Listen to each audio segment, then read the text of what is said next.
Welcome in, one and all. We are here for playoffs, of course, of the ECL Asia region. Very much looking forward to getting into this. We get the BO3s, we were just saying. It's good to have them and see what these teams are indeed capable of. Myself, Scrib, and Naokai to walk you through the action here on the B stream. 2 streams going as well, which is pretty cool to see. Plenty of Counter-Strike. I believe the players are on LAN, if that's also stuck around. I think we were sort of led to believe that way. So, yeah, really playing up to a pretty high level of competition. We're starting with some teams towards the bottom end of the playoff berth, as it were. SGGT team and God's Reign here going to be our game now.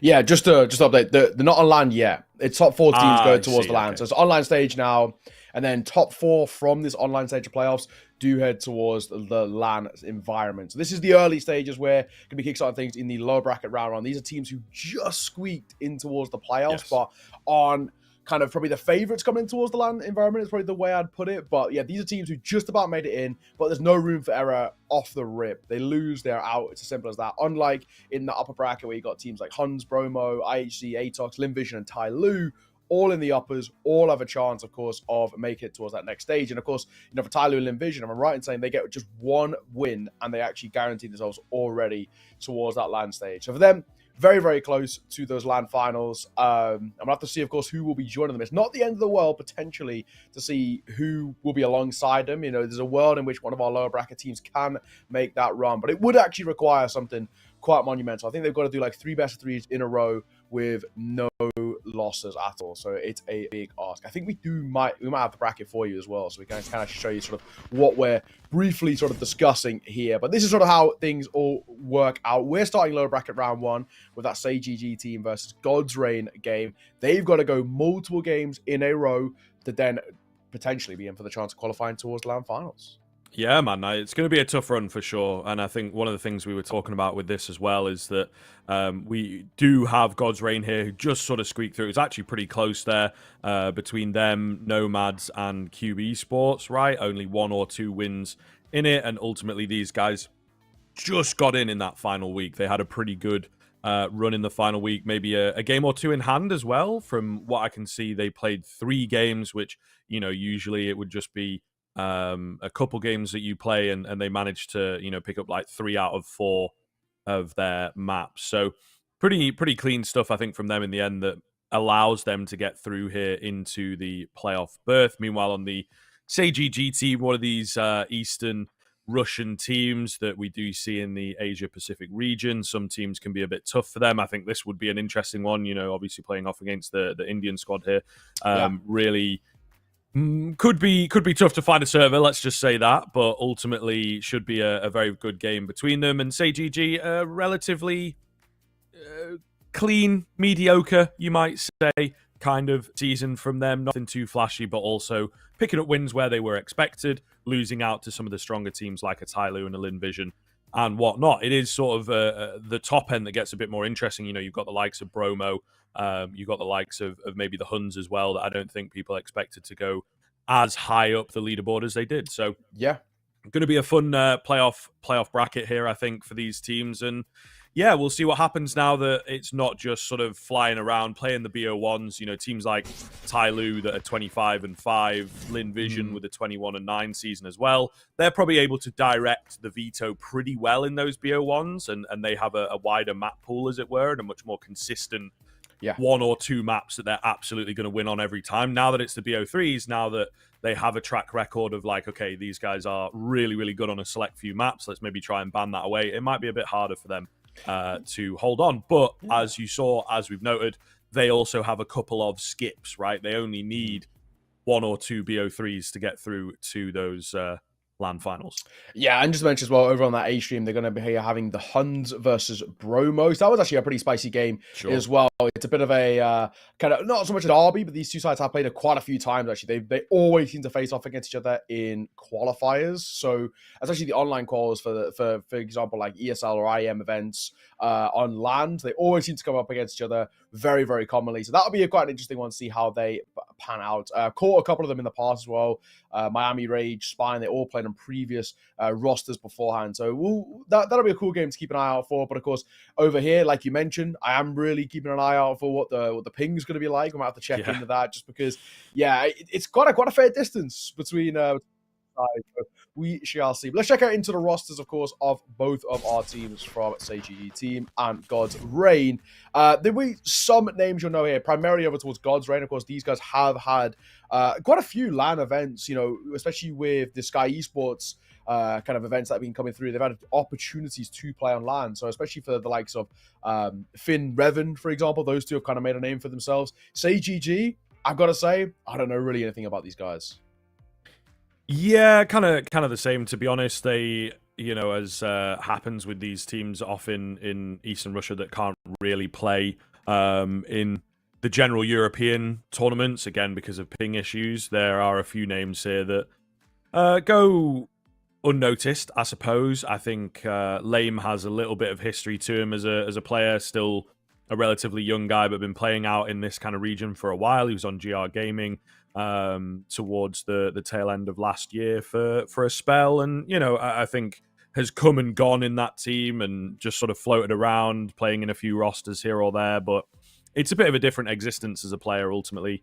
So yeah, SGGT, as they are sort of shortened to, I think there's not as much info on them, but they have performed pretty well given that fact, right? I think that's something to note, is that they've had a decent season for a team that you might not know much about, and they've also been around as a core within the Asia Pacific ECL for quite a while, actually. Playing under many different rosters. So it is cool to see that they're able to keep that consistency, and maybe this is a time for them to make a good run in the playoffs up against the God's Reign. I think it is ultimately the best team that you'd want to start off against, to be honest, not to be super harsh to these guys, but they only just made it in, and they're a good few wins behind the rest of the crop, by quite a margin. So it does make a difference, and I think that they're a team that are still sort of working on their game. They have a few good individuals, the map pool's not that deep, etc., etc. So it's going to be a very trying time for this God's Reign team to perform in the playoffs, and I think that when you look at sort of that Indian Counter-Strike, which is its own microcosm of the region, it's very, very unique. We've seen it with Mongolia. They've maybe been playing a lot longer and have finally managed to find success, but we'll see on the server, these guys play a bit of a different brand of Counter-Strike to what would be considered the conventional approach. Yes, I agree. So, and I think that's probably what they're going to need coming in towards this sort of game, right? They're coming as quite heavy underdogs here, I would say, God's Reign, just because, like you mentioned, not the greatest of seasons from them. And then obviously you've got to add the externalities of what ping's going to be looking like and all the rest. That, for me, is where I look at this and say they've got to come in and bring something a little bit fresh to the server if they want a chance of making this sort of a game stick. I mean, I don't know if it's going to happen, if I'm being completely honest. It feels like quite a big ask, but the good thing is that it's a best of three. I think with a best of three, it just gives you time to really work in towards a game and understand. And so that might be something that works in their favor. The one big thing I do have to say, though, is just the fact that with SGG, they don't play as many officials as the likes of God's Reign. So the thing for me, there's probably just not a lot of kind of tape to go off. So I don't know what their prep's going to be looking like. They obviously can look at games and in terms of maybe some VODs that they played within the regular season, but there's not a huge amount of tape to go off. Where for God's Reign, we know what these guys look like. They've seen them on LAN, for example. It's a lot of demos to kind of look back at, and even a little bit more of a fleshed out map. If you think of it, if you're looking at even just in a literal sense, I mean, this is the first official this side I've played on HLTV. Obviously, the regular season doesn't go on HLTV for ECL Asia, so this is the first one they've played, which also shows as well they're kind of not going deep in towards qualifying tournaments, not going really deep in towards any sort of events which can get a bit of a HLTV notoriety, not playing too many just general Asian events out there as well. So it's going to be a bit of a weird one. I think it's going to be quite a scrappy game is basically the way I'm looking at this. Yeah, for sure. I think it will be a very curious one. I think God's Reign have been, farming domestically and do have a lot of those officials, like you say, and we'll see whether that comes in. We've got the predictions here, of course, now. We've actually gone kind of a different way, I think, to create a bit of conversation throughout the game. It is a difficult one to predict. I'm liking, the plucky bunch, although, yes, they are the underdogs. I think God's Reign just about making it in. It's a cool kind of storyline for them, and hopefully they'll be riding on that high a little bit, right? But ultimately, I don't think either of us are really selling these predictions really, really hard just because of the lack of info that we have with these teams against each other, etc. I think the way I look at it is for SGGT, it's just the fact that they had a little bit more of a stable regular season. That's the only reason I'm kind of leaning in their favor.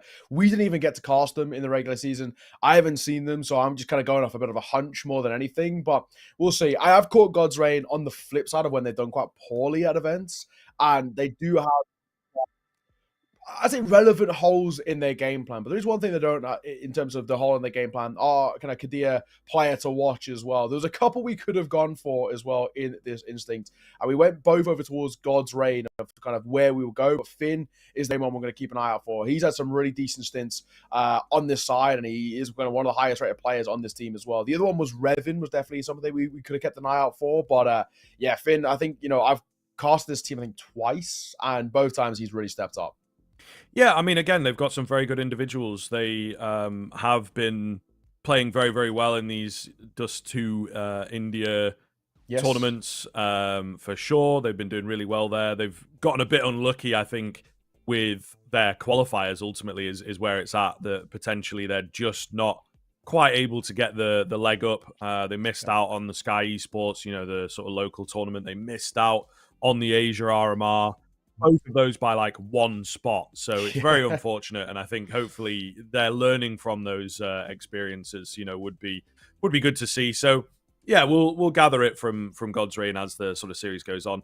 To fully flesh things out as well, I believe we do have the Veto available to just sort of talk over. So should be a pretty interesting one here. We end on Inferno, as they always say, the good best of threes end on Inferno, so hopefully we get there. But God's Reign picking out Anubis, and then Mirage picked out by SGGT. Once again, very difficult for us to really touch on what SGGT have got, but the Anubis feels like a really good pick for God's Reign, actually. It does. They've actually looked pretty solid on it. They're 71% win rate, 7 maps played, and they've, been able to at least domestically look pretty solid on this map for them. So I think that's quite a good thing going for them. The only, I guess, counter to that is how much do we take from domestic opponents? Like, how much do we really read into that? Maybe not that much. And then when they have looked at kind of, for example, they played forward from Kyrgyzstan, right? These guys also were kind of part of ISF.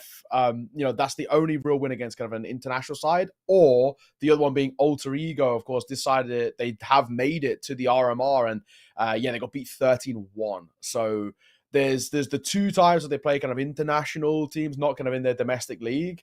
And it's not exactly looked great. And then even at kind of the RMR qualifiers as well, they lost to True Rippers also from India as well, 13-7. So it's a good map for them, but at the same time, I don't think SGGT will be kind of too worried about that. And then they go towards a nice simple one for them, which is that Mirage. I think that's where, at least for them, they're just kind of playing to their strengths, playing to the simple, puggy maps, hoping that they can kind of lean back on that. And we'll see. It might work in their favor. And that Inferno, like you mentioned, it's a map in which obviously is very fundamentally quite easy.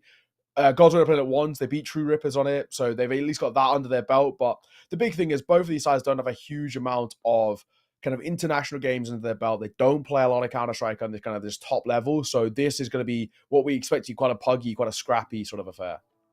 Yeah, absolutely, man. And I mean, again, that's sort of what we expect from this region as well, to be honest with you. Generally, the way that it goes, not quite top to bottom, but I think there's only a handful of teams, maybe that's a bit generous, that, have really got this solid sort of team play. And also, that goes out the window a little bit when they play against each other. You know what I mean? So we'll see how it moves. And when we get into LAN, it's going to be a really, really interesting look into where the differences are in these teams, especially when you've got squads like the sort of top 5, the top 6 that have looked very, very comfortable all season long. Have they had to dig all that deep? Potentially not. They win their first best of 1. They're like, okay, well, we're feeling comfortable here. We should be able to farm some of the lower down teams that are really going to struggle. And I don't know that they have gone for the biggest sort of strategical approach in their game. So yeah, that'll be really, really curious. But this kind of game, I think will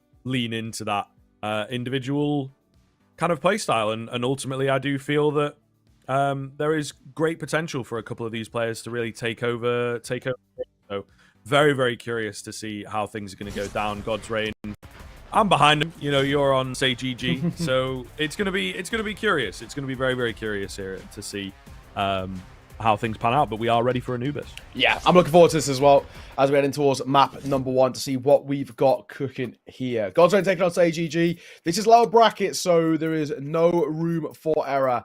You lose here, you're out. It's as simple as that. So let's get this show on the road. God's Reign are going to start on that T side as well, so they do get the arguably preferential start, and we'll see whether that works in their favor.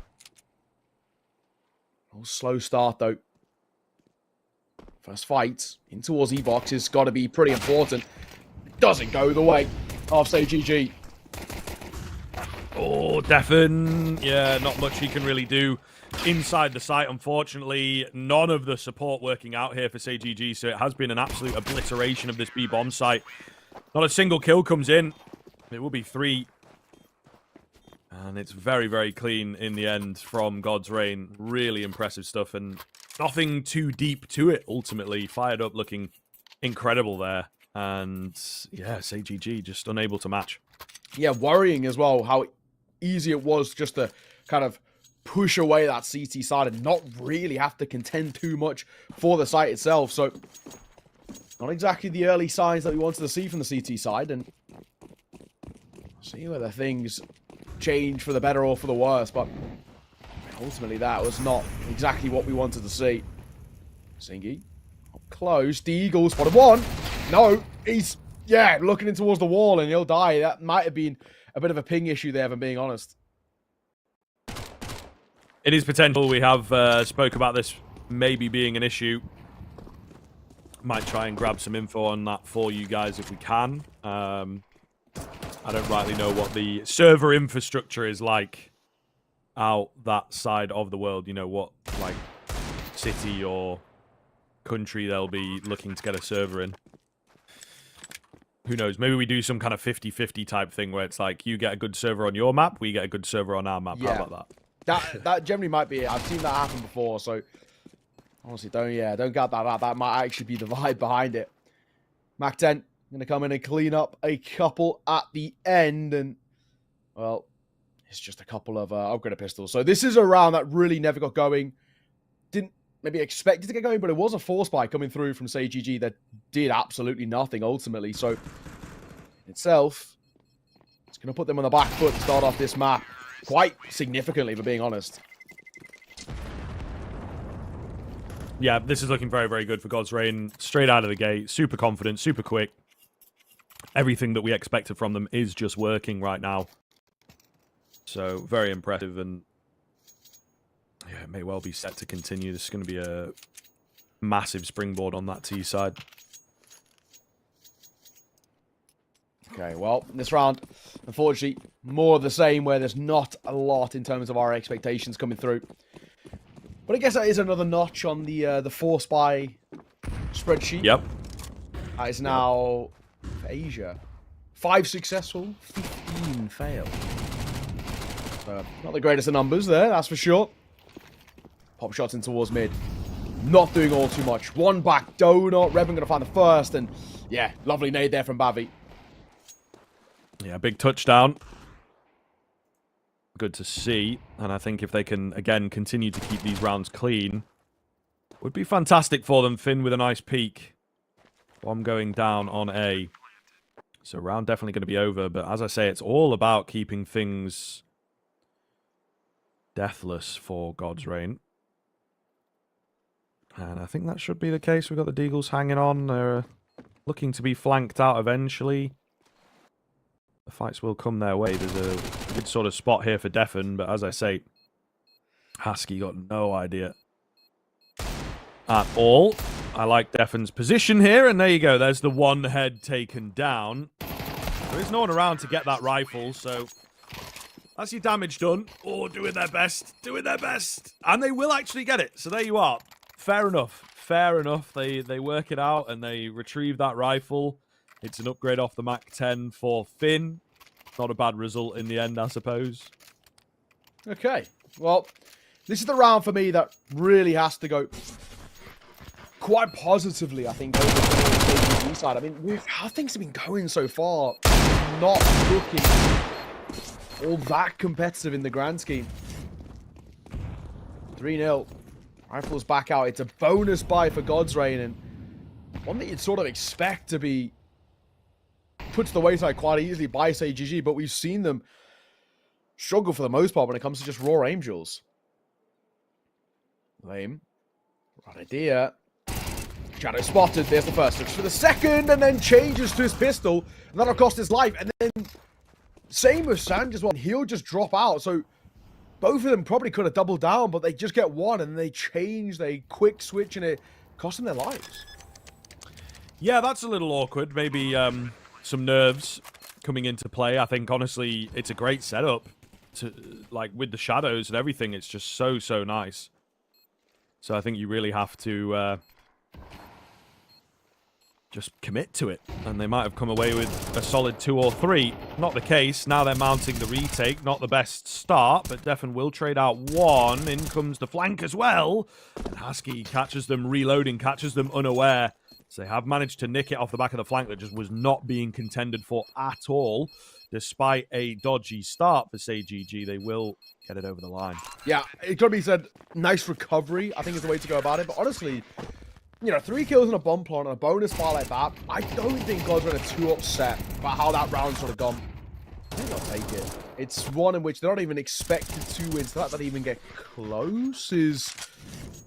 That's not the worst thing in the world. And then, of course, they come back into an absolutely full-fledged buy-in towards the next. AWP out as well for Revan. A bit to work with heading in towards the next round, where on the other side, they don't have the ability for the AWP just yet. God's Reign, they can answer right back. They just put the pressure immediately on towards SGGT out the gates. And it will actually really hurt the recon again. Probably to the point where they, I'd assume, can't buy.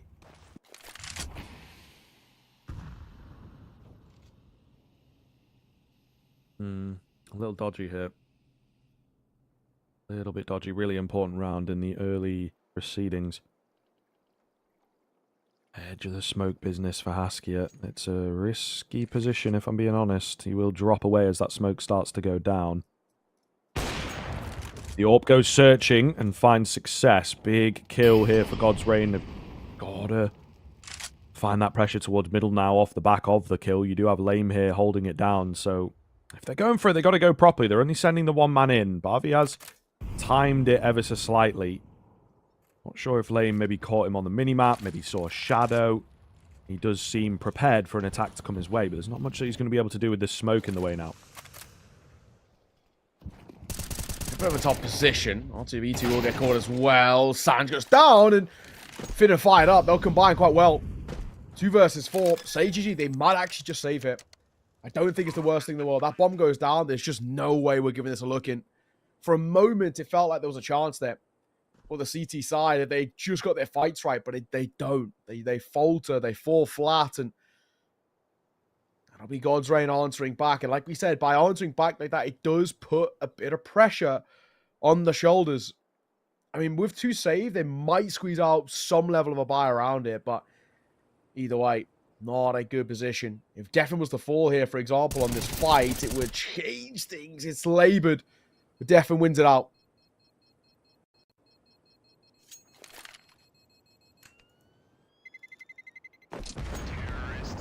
Bomb goes off.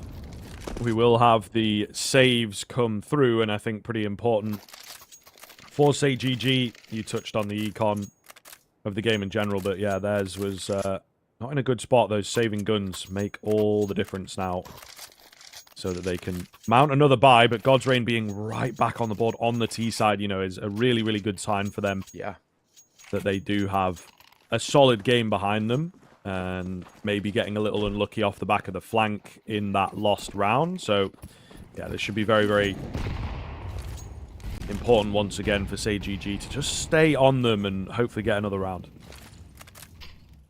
Lame breaks open the smoke. Nice boost it. Husky. he spots at the third player, so it's a little late, and that actually cost both of his teammates his life, and it will ultimately end his too. Tough to say the least, because if he had spotted the first, they would have been able to set up for that, but because of the third player in, as he gets flashed, and it just gives him so little to work with. Lame flash dropped, and another great round from God's Reign. This is very rapidly falling out of contention for SGGT. Yeah, not great, right? You want to have some kind of a contest in this follow-up round and at least bring it close. You know, saving the previous is potentially something you could call a contest, but with that one falling apart completely, you go into the half and then you go into another really important full buy. So, yeah, this could get really one-sided really fast. I think God's Reign already hitting a pretty nice round count early into the first half. Yes, it is the T side, and you expect them to do well, but they've given themselves a really good buffer to work with here. It's true. It's very true. They just look super solid at the moment. Revan holding over towards E-Box. Maybe be a little bit of a push out of AMA in a second, so do need to be sort of careful. B2's holding it for a second. Not that commitment. Molotov will tip the toes of Lame, and he just sits behind it and waits. This is a bit of a weird buy, so again, probably not expecting a lot. God's Reign, I think you've already touched it. They've done really well in the early part of this game to just make it so comfortable.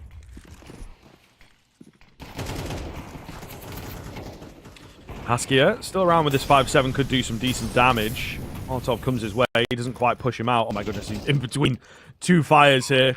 Losing his teammates. I think they're going to be aware. One of his toes definitely touched that fire and made some noise. Nice find from Zingy. Is it really going to make much of a difference? Like I say, they're very much aware now of Haskia. Zingy finds another. 5-7 gets a dink, but it's out of range for the one tap. So we have something to be a bit excited about there, but nothing to worry about on the God's Reign side of things. Into another buy now. This is where it gets important. Yeah, exactly that.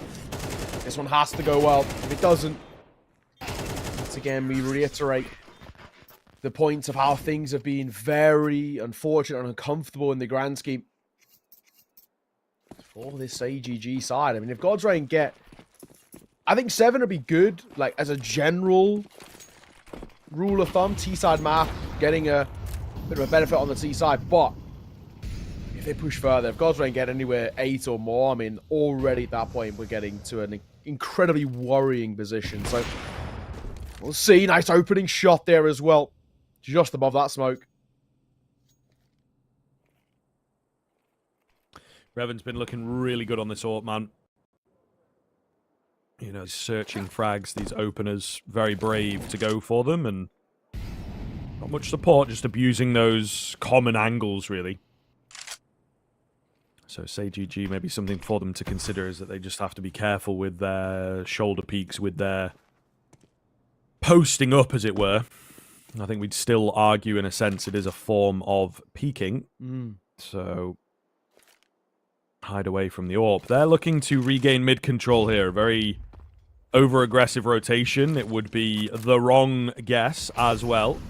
They went for mid, they went for A. They were banking on that. Not going to be the case. Bomb's making its way out B, and you know, man, you're pretty late to this party. They do have a lot of utility to try and mount something, but if you don't get a kill in the sort of first 10 seconds of all this, I think you do just have to save, especially with that kill now coming in. This has got to be a pullback. Take what you have into the next round. Reluctantly, albeit. But they're still going to go for this one now. Still going to give it a good try. Yeah, just too many bodies around, unfortunately. Not much you can do about that. We've seen enough Counter-Strike in our time to know that you're just not going to win that one. Yeah, exactly. It's kind of one of those question marks of why are we going for a round like that? Just because, I mean, I guess probably there's the thought process of we need to take a gamble, we need to take a risk and hope things are going to work out in our favor. But I don't know, really felt like it was unlikely, to say the least, in that situation. And ultimately, that was exactly the case. 7-1. There's no competition here. It's ultimately quite a sad showing, isn't it? We're just not seeing enough. Anything that has given us any sort of an inkling of what this side have got up to offer, especially off the back of what was not a terrible season. I do like the bit of aggression here, though. At the very least, that's something, because it will net an opening kill. Fired up, going to get caught. Finn up for a few trades here. Plays his cards right. Him and Barbie going to hold things down nicely. Looked a bit worrying for a second, maybe if they got their hands onto that gun.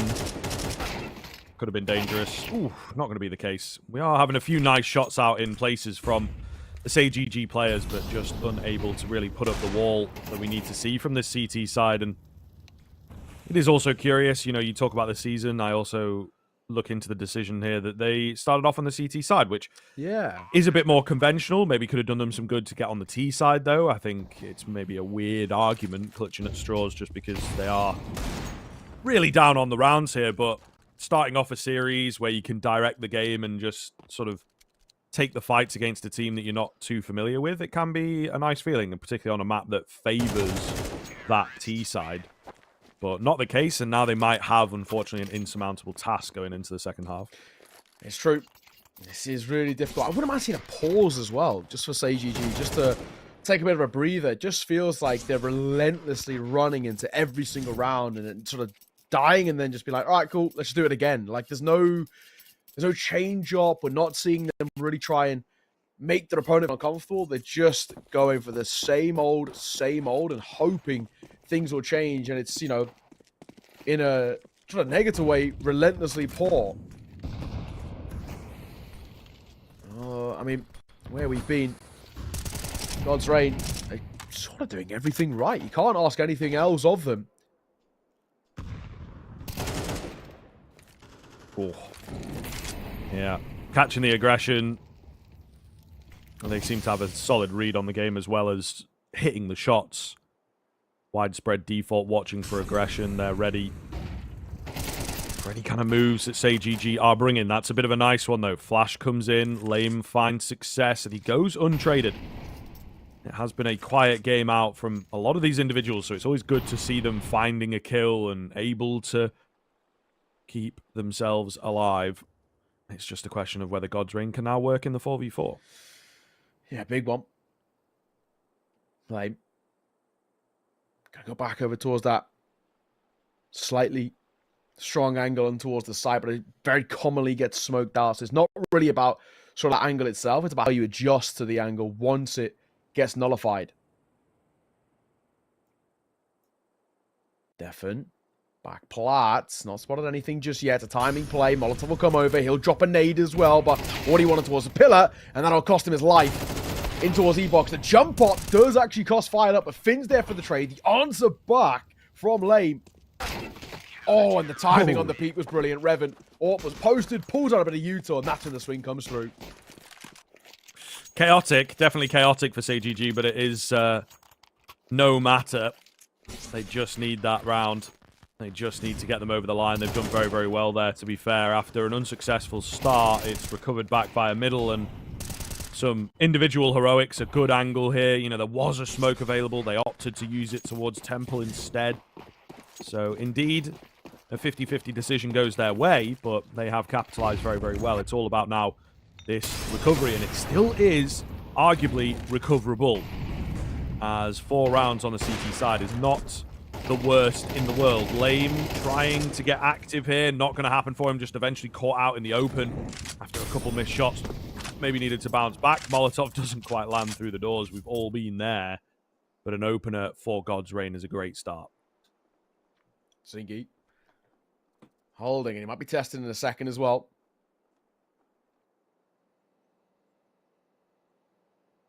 Quiet start in towards this round off the opener. No response from SGGT to try and get really active and get up in their face.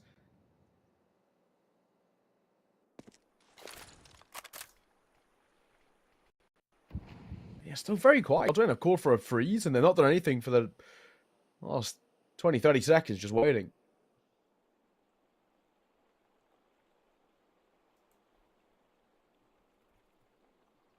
Yeah, really moving things slowly. It's a little against the grain for God's Reign. Zingy can't Can't quite land the shot. Still will have an opportunity to take another peek if he so chooses. Meanwhile, in towards A main, there is now pressure, so they just kind of have to wait for this flank to come in, and yeah, Zingy can't exist in two places at once. He will fall without finding a frag, unfortunately. So the save for the remaining two, say, GG players, and just unable to get themselves off the ground, man. The one or two, well, ultimately sporadic rounds, like the fact that they can't string them together is just not ideal. And as I mentioned in the previous, I think it was also the case in that first round for them. They are getting slightly lucky in their one rounds. It's true. It is true. And I think the big issue is not even when they are getting lucky. It's just the fact that they're just so flash in the pan, right? They get one and lose the next two. It's like there's no one step forward, 2 or 3 steps back is sort of every single round from SGGT. I mean, already, 9-2 already. It's pretty insane. A good couple of exits would be lovely, but yeah, I don't know. What is the play here? What is the plan? How do we see this AGG side recover? I really just feel like it's super, super unlikely.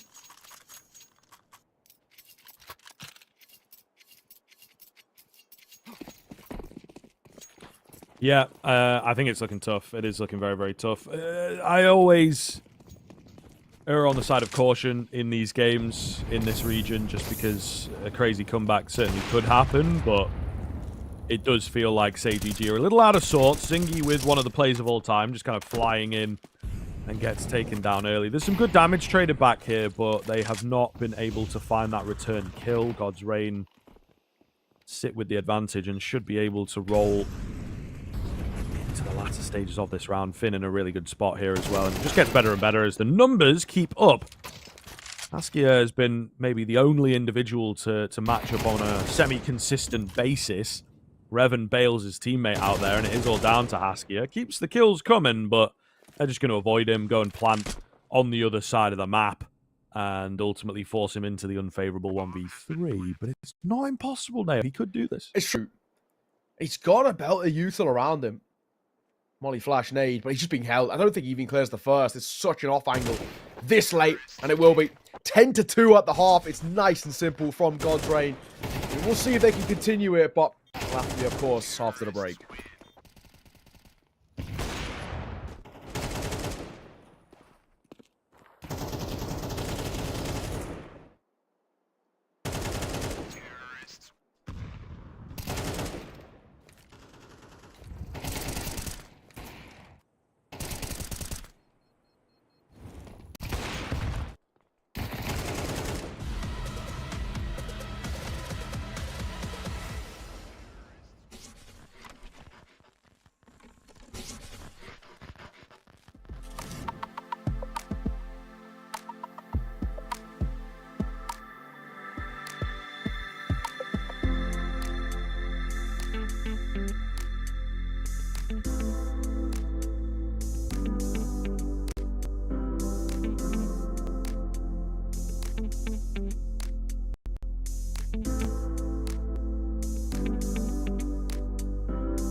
Welcome back in here, folks. Feels like this one might be a quick finish, but we shall see. Say GG, not their pick, in all fairness. Got that Mirage coming up next. It's a relatively decent map from God's Reign, as far as we understand it. Certainly one that they approach, one that they play on the HLTV officials. So you do want to be proving yourself as a team, proving yourself as an opponent here to God's Reign. They are clearly not messing around now.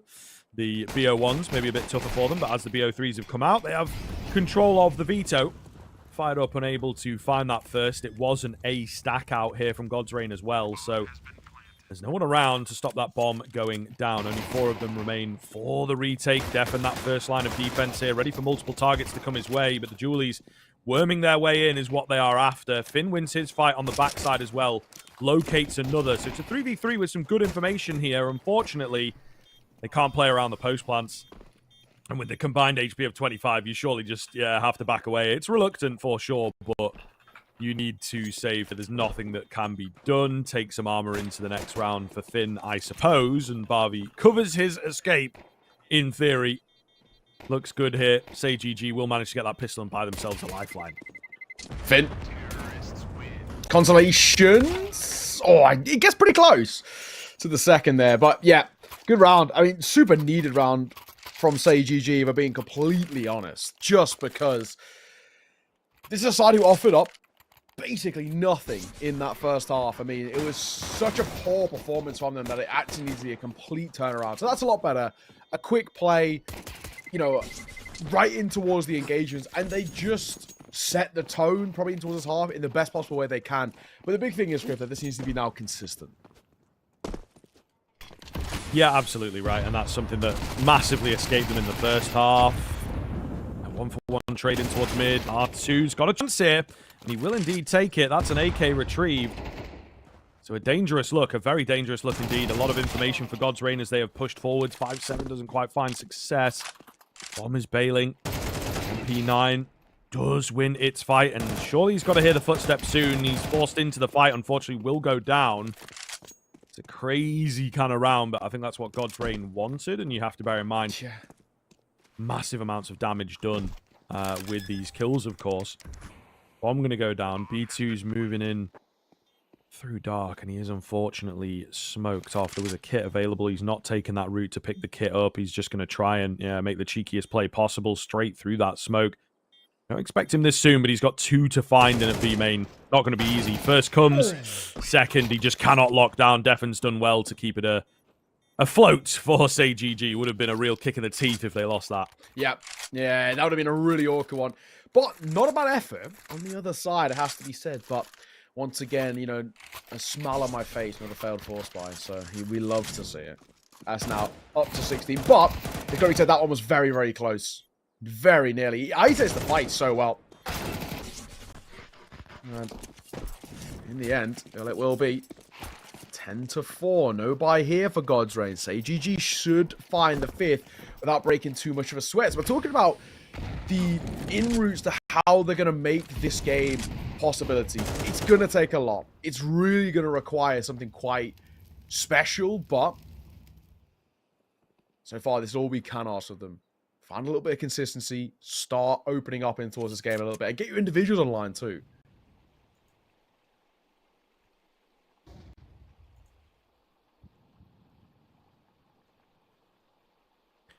The young stack on A. Will it see any action at all? Potentially. Looks like they'll probably make a move towards A with this mid control. So, you never know. They are awkwardly split off. Oh, Deagle frag here. Bomb. Okay. Bomb roll forward. R2, B2, dropping the bomb, dropping 2 heads, and all of a sudden, in come the ants. They picked up an AK, trying to defend that bomb as well. Meanwhile, out towards A. I mean, I like the setup here from God's Reign, not fully committing everybody. USP finds a double dinker. What is going on, man? Only 2 remain here. It's definitely still recoverable because of the low armor but unfortunately, just too many bodies around. Harvey recovers that AK. They're ready for Haskia. He's made a few footsteps here, so they know about him. But yeah, getting that bomb back is going to be so tough now. He has to thin the numbers a little as well, I think, before he picks this bomb up.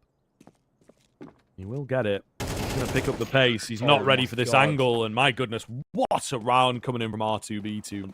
It was an eco. One deagle investment. How have they walked away with that round? They have no right to do so. And that's where, once again, we have to just look at this situation, just like, how are we losing these sort of rounds and what's going wrong and where is this mental block, in a sense, over towards the side? I mean, this is a pretty dire position that we're kind of putting ourselves in. But yeah, that was a really uncomfortable showing. Ultimately, tough predicament that we're in. And yeah, I mean, sadly, just nothing seems to be going right for SGGT.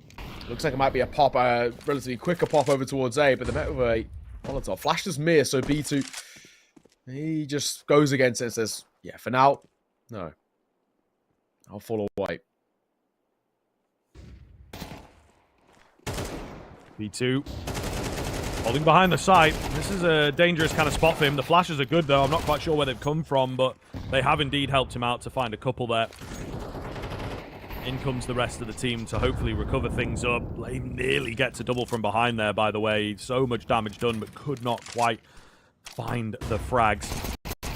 So their contingency plan may well have just fallen apart, unfortunately. Zingy with a nice spray down. Ooh, right idea in the smoke. Okay, he's finding them quickly. They've got to be careful here. Revan comes around the corner with a quick scope, but that looked dangerous for a moment. Had a brief situation where it felt a little on edge, but yeah, ultimately now we are in towards map point for God's Reign on their map pick, and unbelievably easier. 12-4. SGGT, look at the buy they've got to will to potentially keep them afloat. It feels so unlikely. Mac 10 is the best space that they can bring to the table. It's a really tough predicament.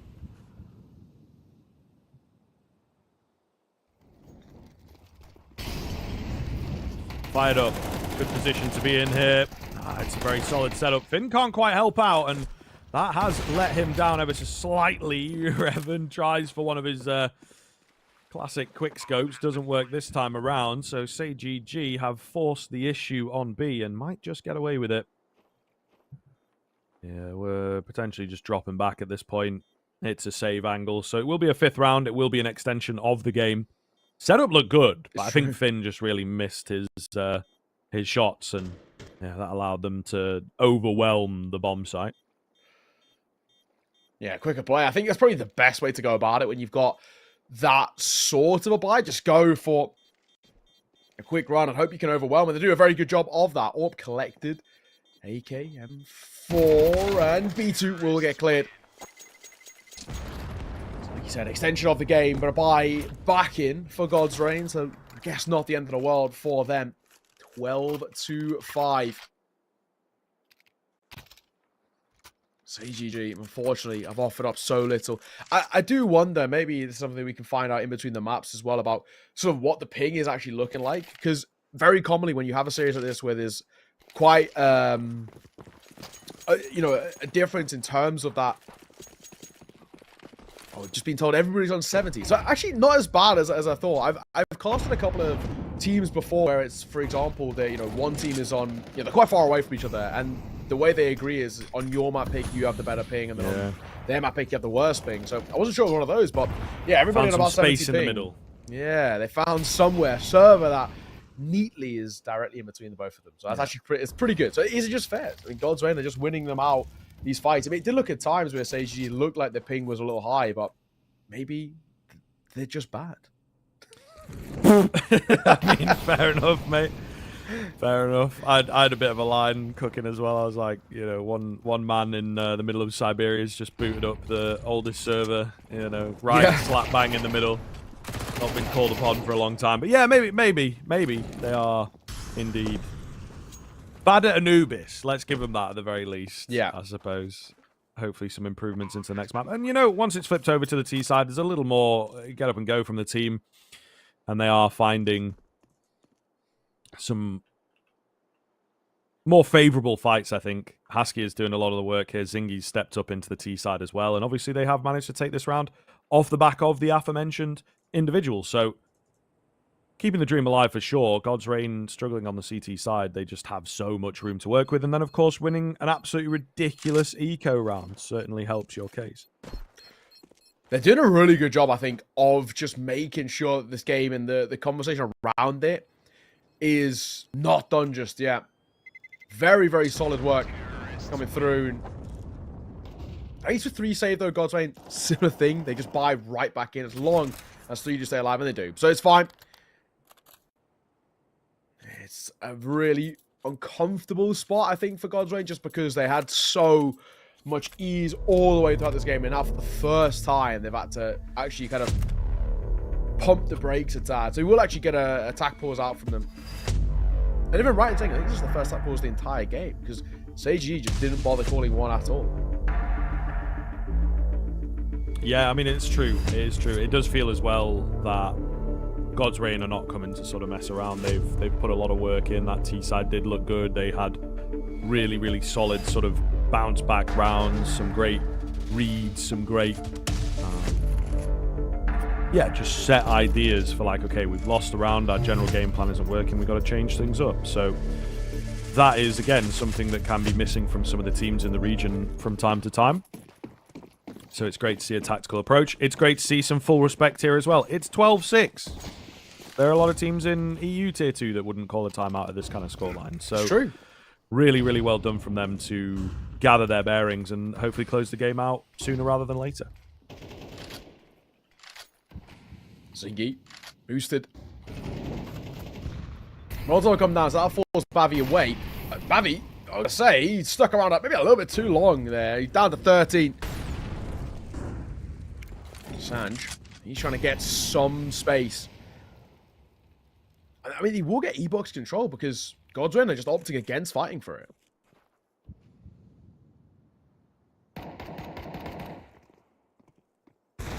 Harvey hanging out here. Oh, going to be required now as well. They've lost that AWP. Oh, that's not gone too well for God's Reign.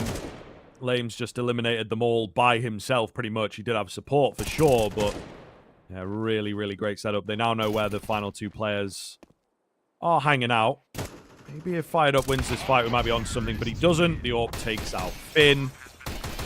There you have another round for SGGT after the timeout as well. God's Reign have not really given us anything to be impressed with, so starting to get ever so slightly touchy.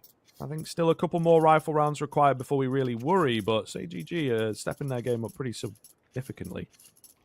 This game's getting close, or closer, I think, than God's Reign would have wanted, especially considering now they don't have a bye. This is a weird situation, though, for God's Reign. They're just completely falling apart. And I think the way for them to go about this, and this is the thing they haven't been doing very well, is that they just need to get aggressive. I think they need to be up in their face. At the moment, they're sitting back on the sites, and SGGT are just running in, and they're just trading. It's super simple Counter-Strike. Okay. Hold on. Harvey's crept forwards, found a double kill on the 5-7. So this is unfortunately a bit of a trend that we've seen from God's Reign on these crazy aggressive eco rounds. They have found some pretty decent success, but look at where Lame is at. He's in behind. Could be the hero to save the round. Yeah. Play the trigger discipline. That's exactly what you got to do. Spotting out 3. Can he find all 3? Not quite, but he set it up. And now I think this isolated player is going to struggle. What? No. What? Finn just found a double kill. You've got to be joking. They knew where he was at. Oh my god, I don't believe it. It's a 1v1 to save the game. Fake out coming in. Barbie not moving here. He is playing the game of chicken. Oh, pretty successfully. They're walking into each other inside the smoke. Surely one of them's got to notice that. Barbie moving out, though, knows what's up.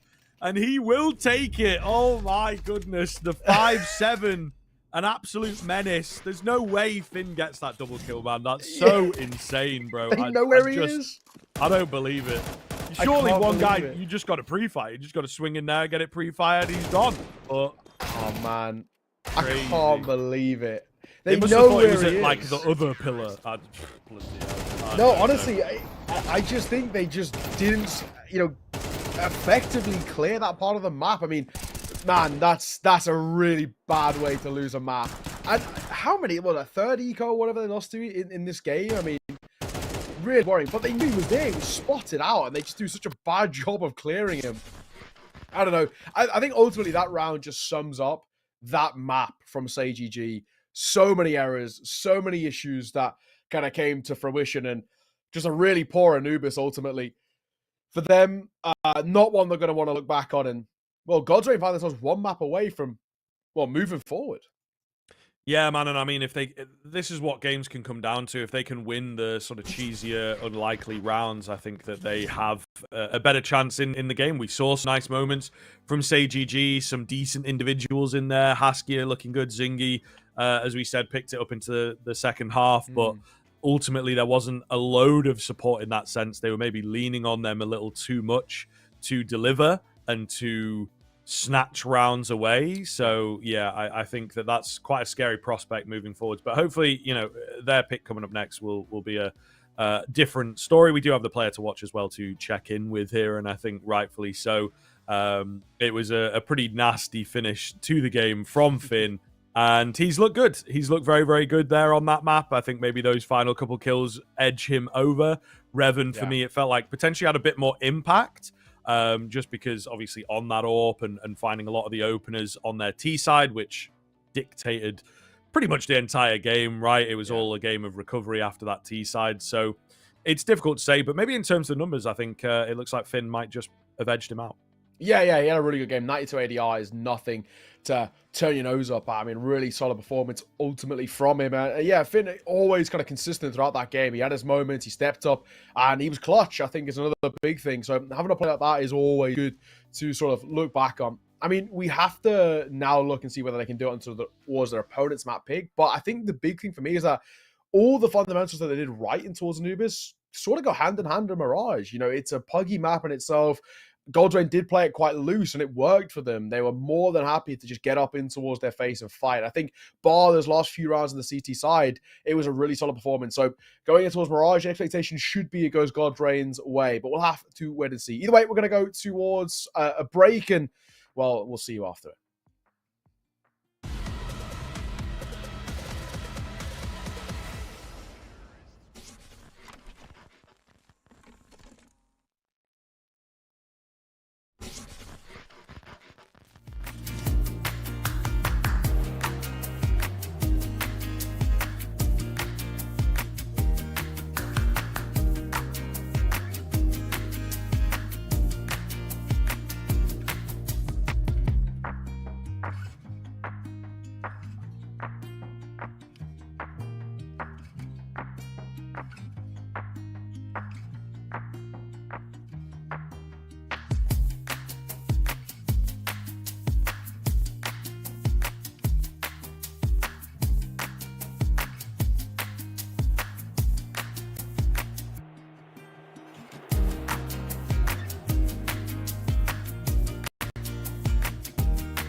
Welcome back in, folks. We are looking down the barrel of map 2 here between SGGT team and God's Reign. God's Reign could have been a very one-sided affair. Ended up being ever so slightly closer. I think the phrase we like using is the cosmetic comeback.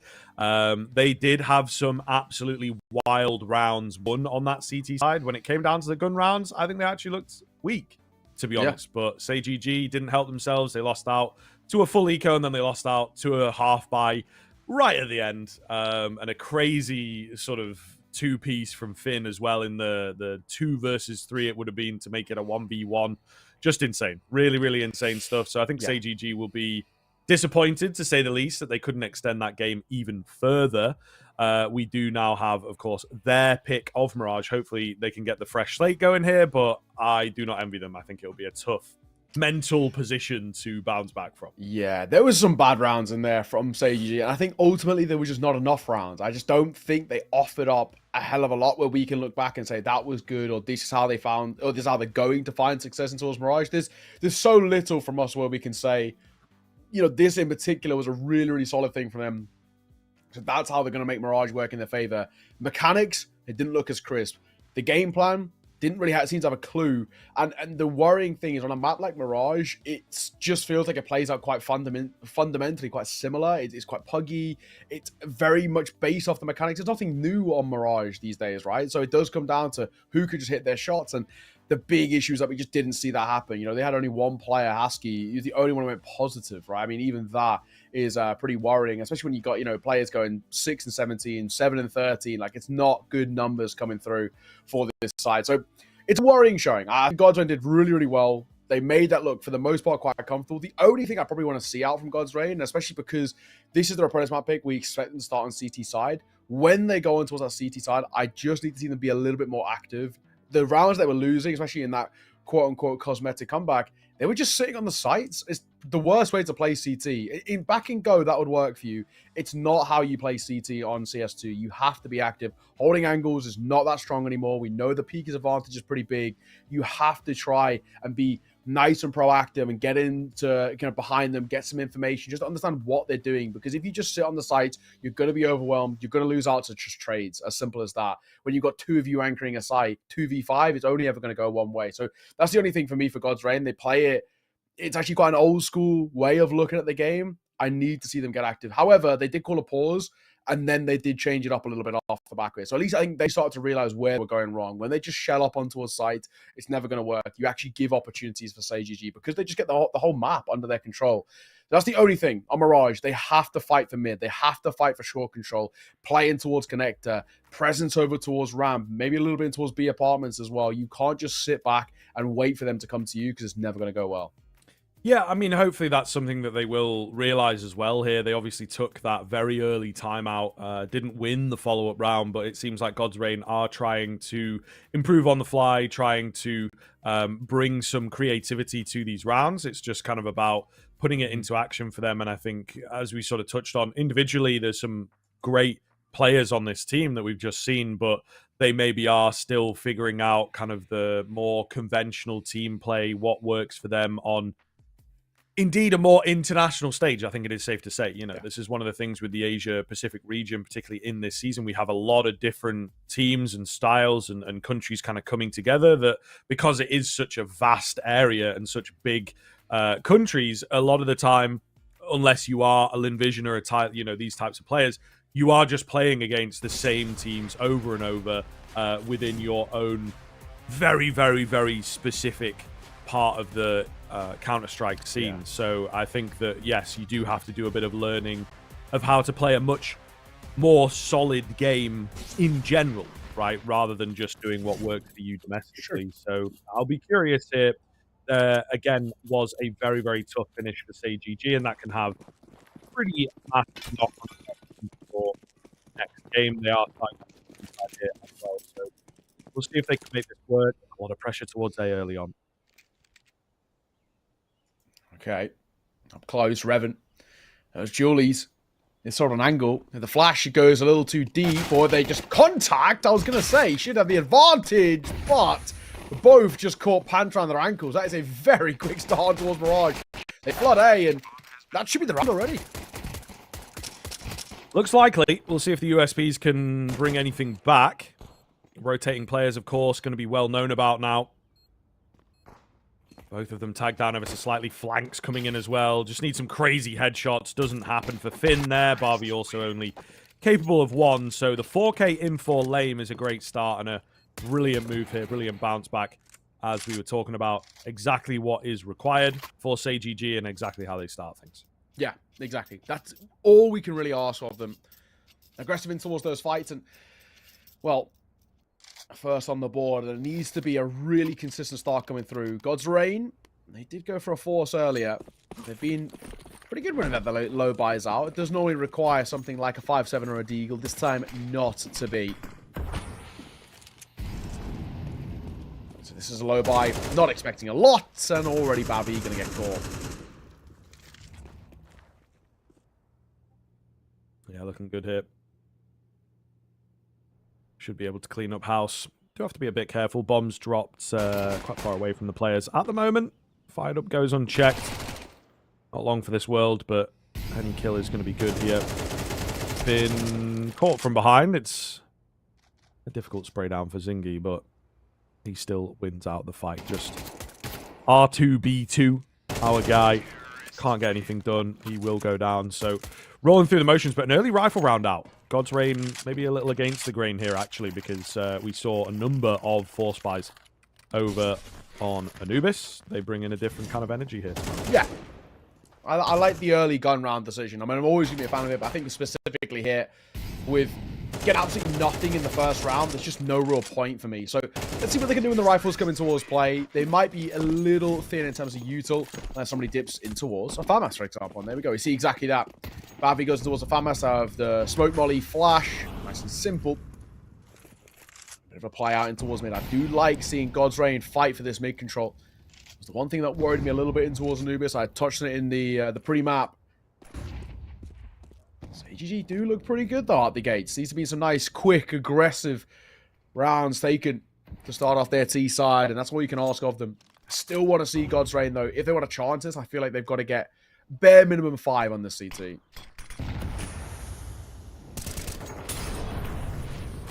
Yeah, you would say so. Aggressive mid control coming in from SGGT here. Really fast, almost no resistance to it either. B2, wrong angle for him. Gets absolutely flattened. Will be an A hit though, and they just have a severe lack of information here on the God's Reign side. Barbie, yep, goes in for the peak, loses his life because of it. Revan has got a kill, but he's been revealed in doing so, and very quickly it's down to the 4 versus 2 here. Will be a save angle, one would assume, from God's Reign. No kills present themselves, so damn. SGGT coming in with a mission here. We'll see whether God's Reign have got a way to sort of counter this early part of this game, which has gone so well.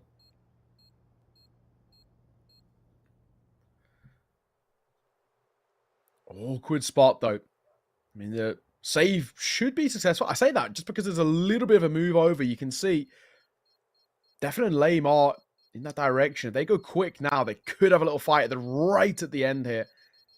Same one shot into a shore. Yeah, they're hunting. This is a big hunt. In fact, this could be potentially quite expensive if one more was to fall. Uh-oh. Yeah, God of God. He didn't need to fight there. I think Fired Up should have stayed head tucked, and unfortunately, just showing his presence, he just got swung upon. There's 3 different angles to fight from. Not to be. Only the 1 gun save for Finn. Not really going to be too much of a buy here. So SGGT going to find 3, and then, well, the 4th should come relatively easily too.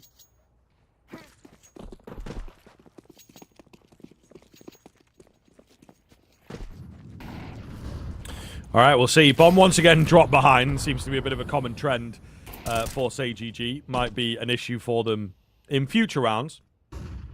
But hopefully this one runs smoothly. Finn on that M4 reveals himself early. Not much coming at the moment. SGGT maybe learning their lessons against the half-buys and whatnot, playing a pretty passive default here to just see if any aggression does come their way. Re-aggress towards mid.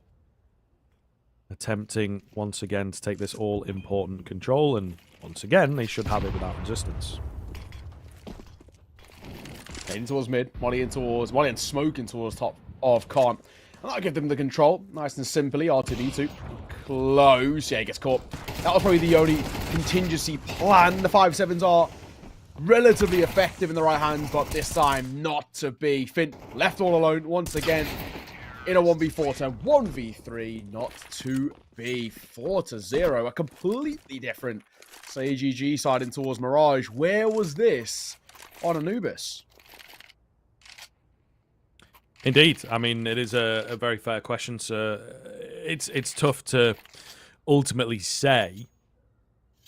I think that there is a lot to look out for this team, and just trying to figure out again where their heads are at.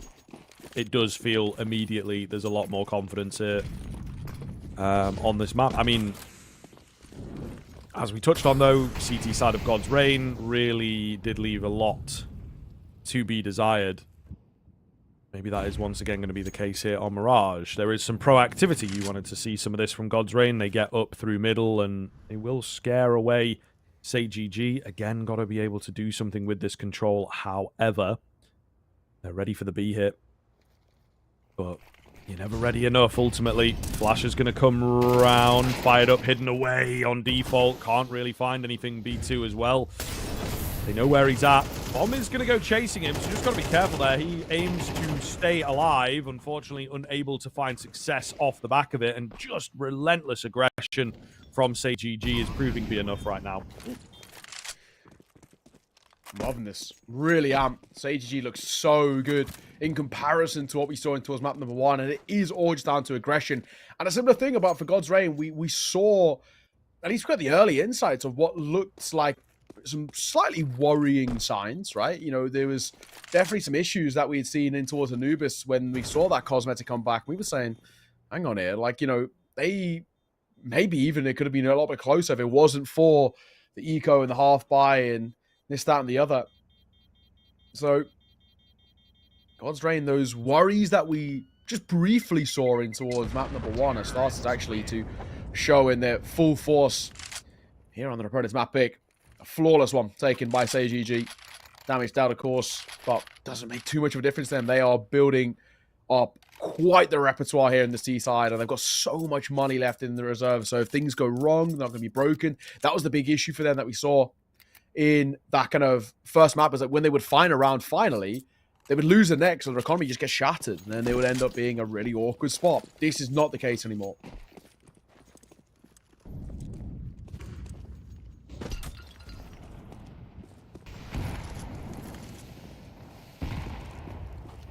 Nade's been spammed through middle once again. God's Reign keeping eyes on middle. I think they know that this is going to be a real pressure point throughout this map. A little bit of a creep around these smokes here. Lame checking many angles, but no heads presenting themselves just yet. They have managed to get this mid control. SGGT doing a really good job, I think, of mixing things up in terms of their pace and in terms of their game plan. It's a nice blow of the smoke. It's a 1-for-1 trade. CTs will take that. Hopefully someone around to recover that weapon. Meanwhile, good timing push from Revan. Finds them the upper hand. Finn, okay. Baiting out his teammate a little bit, but he makes it work. Down to just 2 now for the T side. One of which being the AWP. Still got the bomb in hand. Zingy with a quick one. 5-7 comes around for a dink, but not the kill. It is once again getting chaotic here. The T's have split up reluctantly, and they don't really know where to go. Okay. Yeah, definitely. Slightly awkward spot. Revan's got that AK. That's the big thing I'm looking at, but even still, B2, 5-7 half armor, full HP. Against how low Sanj and Zingy are. Does feel like a chance Zingy gonna get caught. That AK, good for the first. Knows where the second is. There's an nade coming over as well. Nade is perfect as it lands on towards Sanj, and that will be that. 5-1. Finally, God's Reign find a round, but it has to be one of many. We've already sort of touched on this, and we cannot afford to let this be a flash in the pan. That was the big thing that killed the any sort of momentum that was potentially there for SGGT in towards Anubis, was they would find one, lose the next 2 or 3. Okay, let's see. Really key turning point here.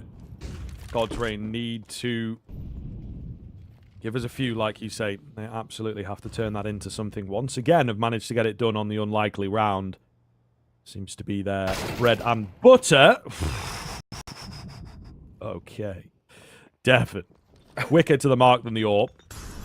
Absolutely ruined. Well read. Well fought. And now just down to 4. Barbie in towards Dark. Got no support. Gets absolutely flattened. And it just continues. SGGT, I think they knew they had this available to them. That it's like, okay, if we lose out a round, we can just turn it on. Quick A execute. And God's Reign, not fast enough, man. The reaction's just not there. Every single time, it feels like there's maybe an opportunity for God's Reign. Just like this one. It gets put right back in their face. Tough to see. B2 fired up. Even saving here feels quite unlikely. They're being swarmed. There's an idea to go checking. Oh, that's unfortunate. Fired up was holding for it. He basically just costs B2 his life. That's really tough. But I've 1 AK saved. We do have money, which I guess is okay. I mean, Fired Up can drop 1 or a couple over, actually. He's got all the investment he needs, kit, util, so he can drop a couple over worst case. And Revan can drop one over with still picking up an AWP. So it's not the end of the world, but this is not a good showing at all. God's Reign look like a completely different side to what we saw in towards map number 1. And surely some point soon we call for a pause and just once again take a breather and say, you know, what's going wrong? How are we going to get into this game? Because it's 6-1 already. If SGGT find even just one more round, that is a fantastic T-side of Mirage. Yeah, definitely. Once again, quick pace coming in. We will see the double up setup finding success, however. They are desperate here, but Revan seems to be having a round as he finds 4 in 4 bullets. That's insanely quick. They just did not know how to handle it. That's what can happen, I suppose, with the aggression, as it does get out of hand quickly. One of the ways, indeed, again, God's Reign are able to snatch up a round is off the back of the madness. Revan doubles his kill count in that round. We are looking at a couple players here to pick up the pieces, but maybe the double up setup is going to be the change up they require. Yeah, maybe. Maybe. Especially with Zingy having one of his own. He's actually having a pretty good game as well, Zingy. So far, he didn't do a hell of a lot in towards that kind of first map in 12 and 16. So it's an okay showing, but yeah, still a negative overall. Is not what you want to see. Revan playing out towards ladder. Will now post up, holding over towards Delpan. Sanj makes a move under. This time a little weird because we're not seeing that mid-control taken from SGGT in a really aggressive manner as they've been doing, and we're not seeing God's Reign fight for it too early. Both playing quite passive, so it's about who spots out who first. Finn has an opportunity, but he misses it. Oh, head spotted, and Revan gets double dinked. Big kill. SGGT back in the driver's seat here. Could be exactly what they need. Lame creeping out the smoke here. Will catch fired up in transition. And that's got to be that. 5 versus 3. No hope, no chance, no position on A. So they will indeed save. SGGT do it again. God's Reign cannot string them together. 3 saving. It's okay. If 3 stay alive, it means they can drop in towards the next spot. Any less, and it will definitely change that. I think, at least for the moment, it feels like they're going to be given a luxury. I say that. They all have to fight for this, and R2B2 going to get caught.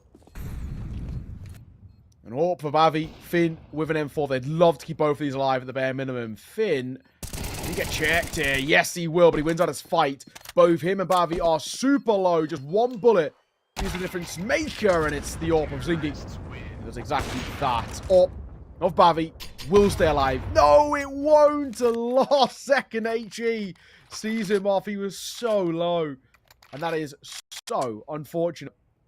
And things go from bad to worse. God's Reign, yeah, all over the spot here. Yeah, man, it's really not a good look. Really not a good look for them. I think they are, again, severely struggling on this CT side. Remains an issue for them, whether it is the map. But I don't know, man. Honestly, like, Anubis, the gun rounds did not look good on this CTN. So I think it is a proper issue for them. They just cannot deal with the relentless aggression. Maybe those initial protocols in particular are easily abusable. Nice position for Bavi. Can't quite get it done. He set a couple of them up, though. Gathered a lot of info and just distracted the majority of the T side. So, SGGT, at least this is something that is kind of falling flat for them, is the fact that the rushes, the quick rounds, are just falling apart at the seams now. Zingy could still clutch it up. He's got to recover that bomb, though. It's absolutely miles away. It was quiet for a brief moment as well. This 1 versus 2 is Zingy. He's got the right idea, but this is not easy. Not with an AWP, at the very least. If you had a rifle, you could probably do a better job of isolating. Oh my god, it's so scrappy, but thankfully. Oh, a sigh of relief is God's Reign. See that round over. If they can make a 7-5 out of this, I think we could potentially working with something. Any less, though, it could be really awkward. I mean, this is ultimately, I think, statistically at the moment, I think it's still regarded the second most CT-sided map in the pool. So any less would still be very, very uncomfortable. But it's better than nothing. Obviously, we had a 10-2 in towards that first map. And still not quite as bad as that. See a pause, but unfortunately, got a attack pause. This is a technical nature. Hopefully, one fixed briefly. It's good though for God's Reign to find that, especially in those sort of clutch moments. They've struggled when it's come down to the 2v2s, the 3v3s, 1v2s like that. So, see they're over the line will help a lot. We'll have a slight knock-on effect towards the buy of SGGT as well. We got an AK out and an AWP out. Great, but then it's a Mach 10 double tech 9. Lose this, and their money shattered. That could be that God's Reign 5th. Very possible. Very possible. So another key round. God's Reign have unfortunately not quite been able to get these ones over the line. He does decent damage, fired up. Ooh, with the spot. Actually gets tagged. So they're going to chase him down. He does have support, of course, and R2B2 doing a decent job. That's an aggressive swing. He makes it work. Mach 10 gets the better of his teammate, but he will remain alive. Really big round coming in. They just have to back him now. It is that 3 versus 2. So what is the question here? How do they roll around looking to exit things here on the SGGT team? I wouldn't say it's an impossible round, though. I mean, for example, if they were to step it up and go quick towards A, we can talk about a setup here. Molly and a flash as well. Can I say some angles, but they're going very slowly. I mean, they have absolutely no information about, has there been a mid-push? Has somebody started wrapping behind us? Is somebody in towards Palace, for example? As that sort of anchor. Or are those B players who we've just lost out a major fight to? Have they actually gone for an early rotate off the back of our lack of information? Finn, he's making a move. Keep looking in towards Connector. He looks away. So they just walk up Connector for free. Finn goes in towards Ladder. That's probably not the way you want to be playing this, but now Molotov down, and they are still so set on thinking this is having to be a B play. They're giving the bomb plant, even though it was planted for sure. RTV2 can't deny it. It's giving Husky the chance at a 1 versus 2 here. Looks for the first one. Might just get it, and he will. This has been played quite poorly from God's Reign. I don't know what we're doing here. Yeah, this is looking really rough. For sure, USP is out. Got to pick up the speed because no kit available. Player spotted. AK picked up. Tap on the bomb. Swing comes in and they're going to lose out on the fight. Man alive. After such a heroic defense of that B bomb site, they will drop the round. Haskia just absolutely fries them. Steals that one away. Really, really, really messy stuff from God's Reign, it has to be said. Yeah, that you can't really put it any other way bar than just saying that's quite a woefully played round. I mean, all the way throughout, they were so dead set on that kind of B hold, which I think after there's been that lack of information, you probably want to have at least one just going to look over towards A. You know, whether you're sitting CT or something of the sort, but it's really badly played, and it's not going to get any better as well. They're just being pulled apart. God's Reign have had a really bad half here, especially in comparison to that Anubis, and I don't know if it's going to be fixed. I mean, Fireout's got a double, sure, but he's tagged, and Sanji and Defin have both still got full HP. But that previous round, that has absolutely killed them. They win that, and we're talking about the potential of making a half out of this, and potentially even looking in towards this map and still trying to recover it, but I don't think there's a chance here. At a 9-3 half, I mean, I don't really see Fired Up winning this. At the same time as well, I'm still, puzzled even here. What are we clearing, right? He knows where both of them are because of the util they threw. So he should know that they're both on towards the site. He's clearing everything. He's gone for the worst of gun. Now he goes back to the FAMAS. I mean, this is scrappy. This is a panic here. He's clearing everything, but he has absolutely no idea, even though he should know how at least one of them is set up. Definitely now the AWP in towards CT. Tapped down. He knows where both are. No chance in this one, even with a kit. And that is going to be the round. 8-4, 8-3, now to 9-3, may I say, and the fourth just to lose God's Reign. Should have got it in the last round. That would have broken the economy. Then could have been a fifth, but it's not to be. It's a scrappy half, and I think one they'll be quite upset with. They've got 3 minutes at least to talk about how we're going to recover on towards the C side, but we'll have to see if they can after the break.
Alrighty, welcome back. I think the safe way of putting it that was quite a lackluster showing up from God's Reign. I mean, those final 2 rounds in particular were pretty woefully played, and I don't know, it just feels like even though they do, it feels like they just don't play this map. They just don't understand how the setups are working, or the rotations, or the timings, and they just feel very, very much all over the place. I think SGGT haven't really had to do all too much in towards this map, and they've actually made it look quite comfortable. I mean, a 9-3 half is never a good showing, especially on a map which is CT-sided, and SGGT did it on the T. So, I don't know how you're feeling about this one, Scriv, but I'm not too hopeful. And this could be a bad sign as well, because we were saying Anubis is quite akin to Mirage, generally speaking, because it's quite puggy, but Inferno is very, very akin towards Mirage in terms of being quite puggy. So if this is how things are now, I'm not feeling too hopeful for God's Reign.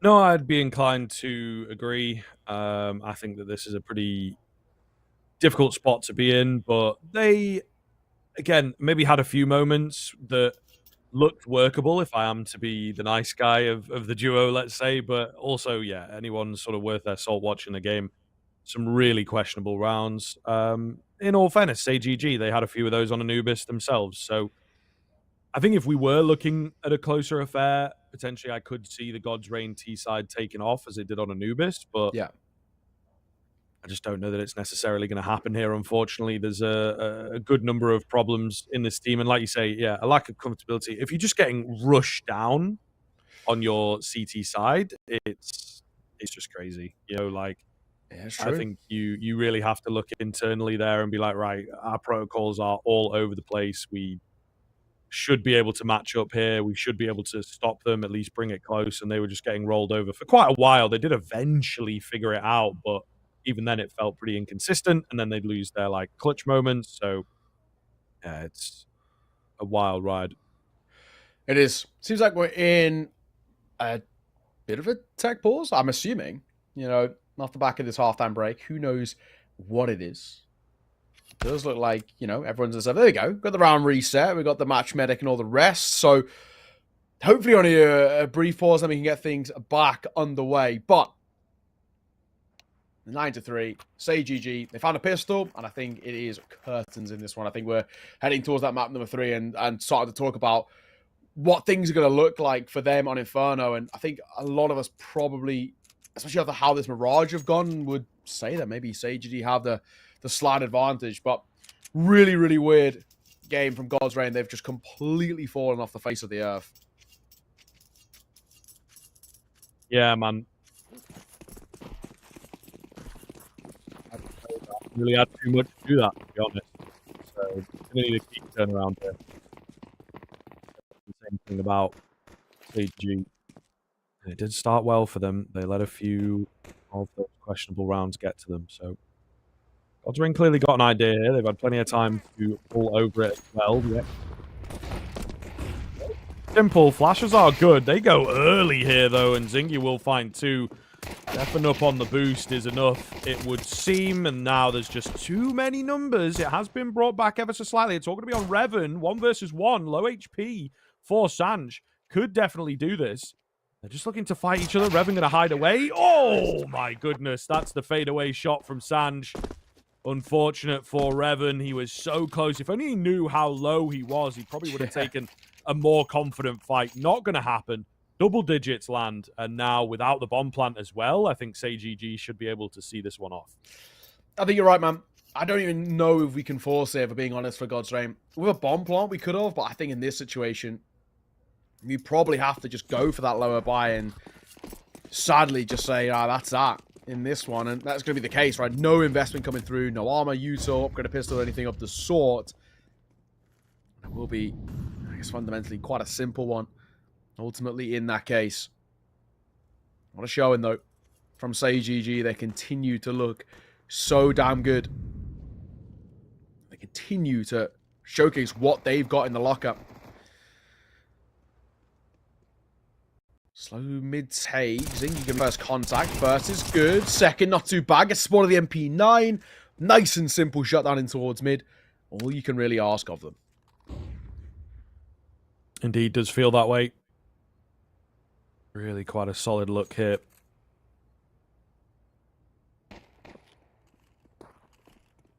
Any kills coming in for the T side would indeed be nice, but it's not going to happen. So that will indeed be that. 11 comes up. God's Reign now have the weight of the world on their shoulders here for this recovery. Okay. Well, this gun round got it all to show. God's Reign want any chance is now or never. Lose this and it's, you know, a force buy basically with 12 on the board.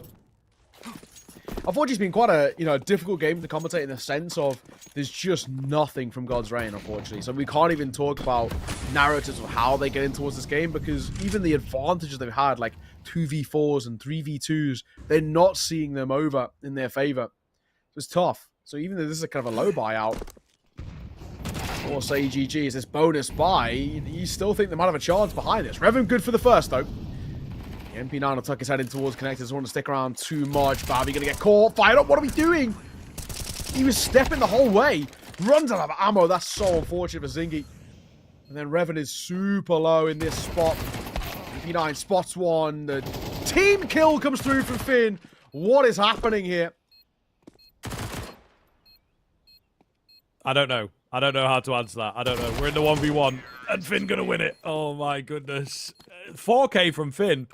Just can't stop fragging, apparently. Absolutely insane behavior, but they will manage to take it and just about keep themselves alive here. I don't know, though. They can't be banking on more and more rounds like that, one would assume.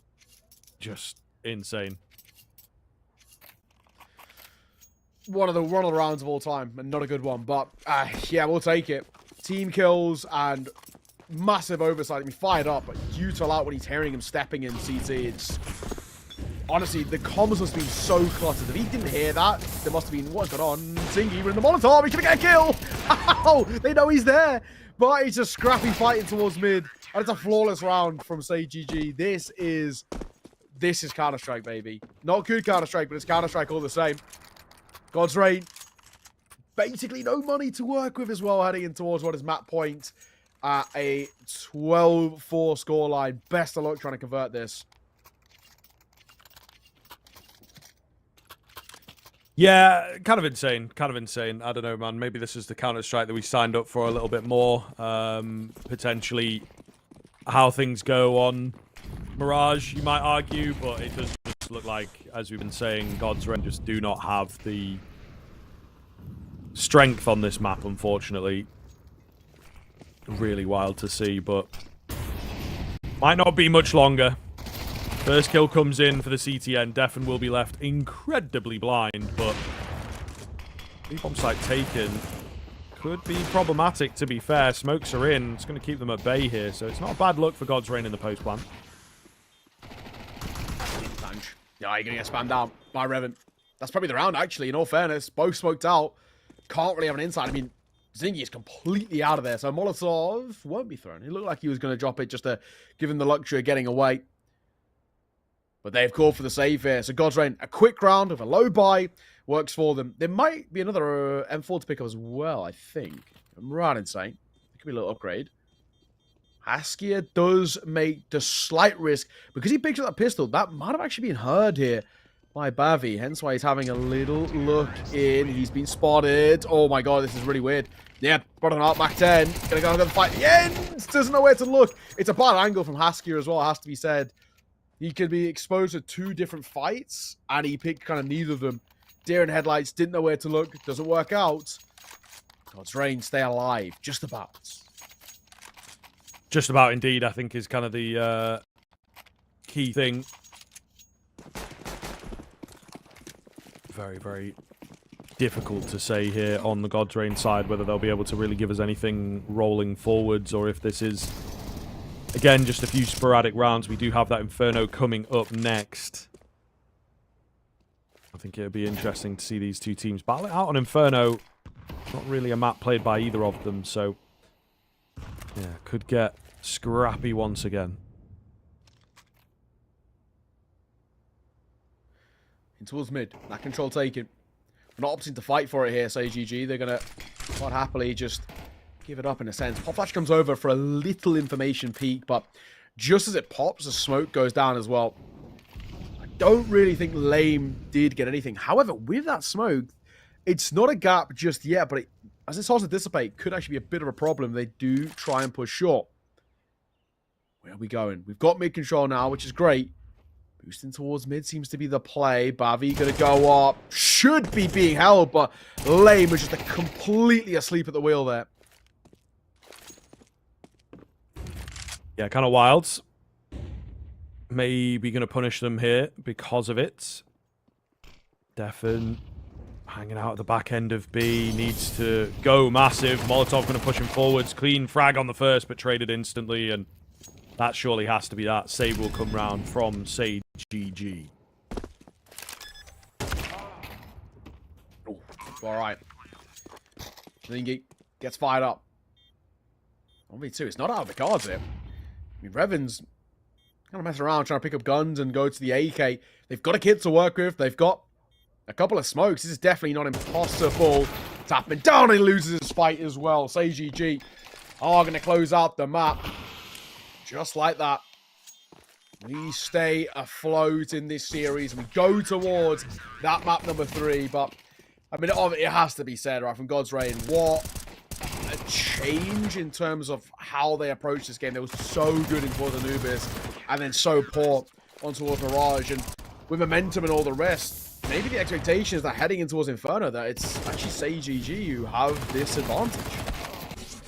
Yeah, potentially, man. I mean, it does just come down to both teams being very uncomfortable on their opponent's map picks. For me, God's Reign, though, yeah.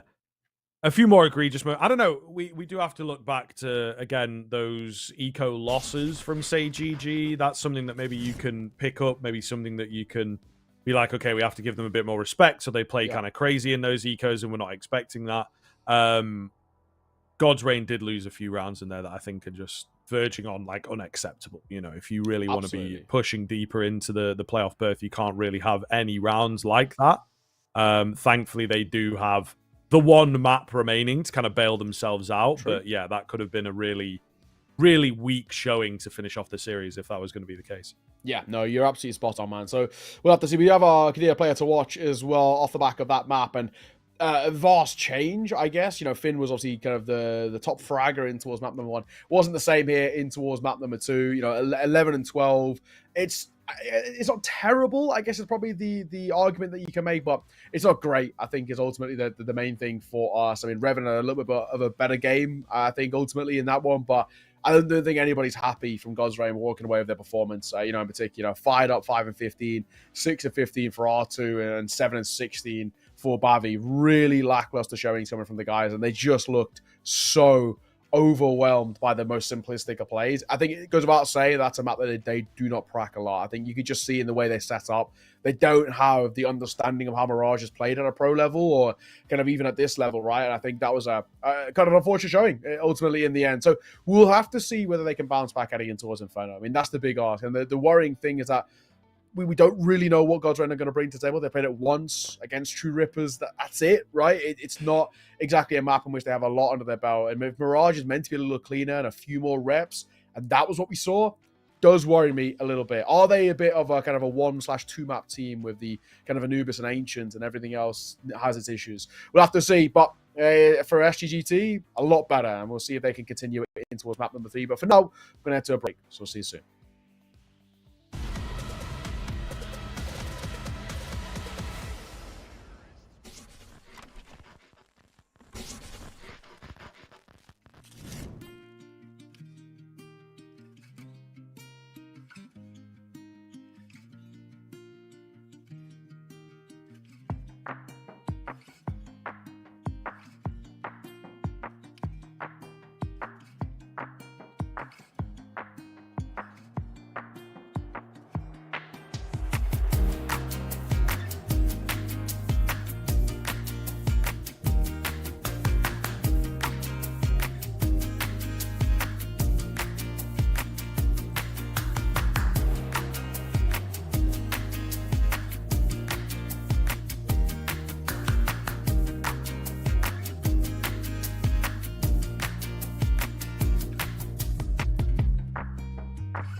Yo, what up? Welcome back. We're here on the third and final map here. God's Reign dropping off a cliff there on Mirage, guys. Really, just could not hold a candle to SGGT, and some very, very, very questionable rounds, I think is the nice way of putting it. We now end on Inferno. Love a good Inferno at the end of a BO3. I actually haven't been casting loads of Inferno recently. I won't lie to you, bro. Like, it's I think, true. We clock on a bit earlier because we do it so much, of course, and we're like, man, this map is getting a bit slow, getting a bit boring, and maybe indeed the teams have clocked onto that now as well. So there's not been a lot of Inferno coming out, so it's kind of interesting to see where it's at, and also how is it going to play out here. God's Reign could not deal with the aggression from SGGT, so are we going to get more of that, or is it going to be this classic Inferno back and forth, don't quite know where the bomb's going kind of play style that indeed did get a bit old a few months ago?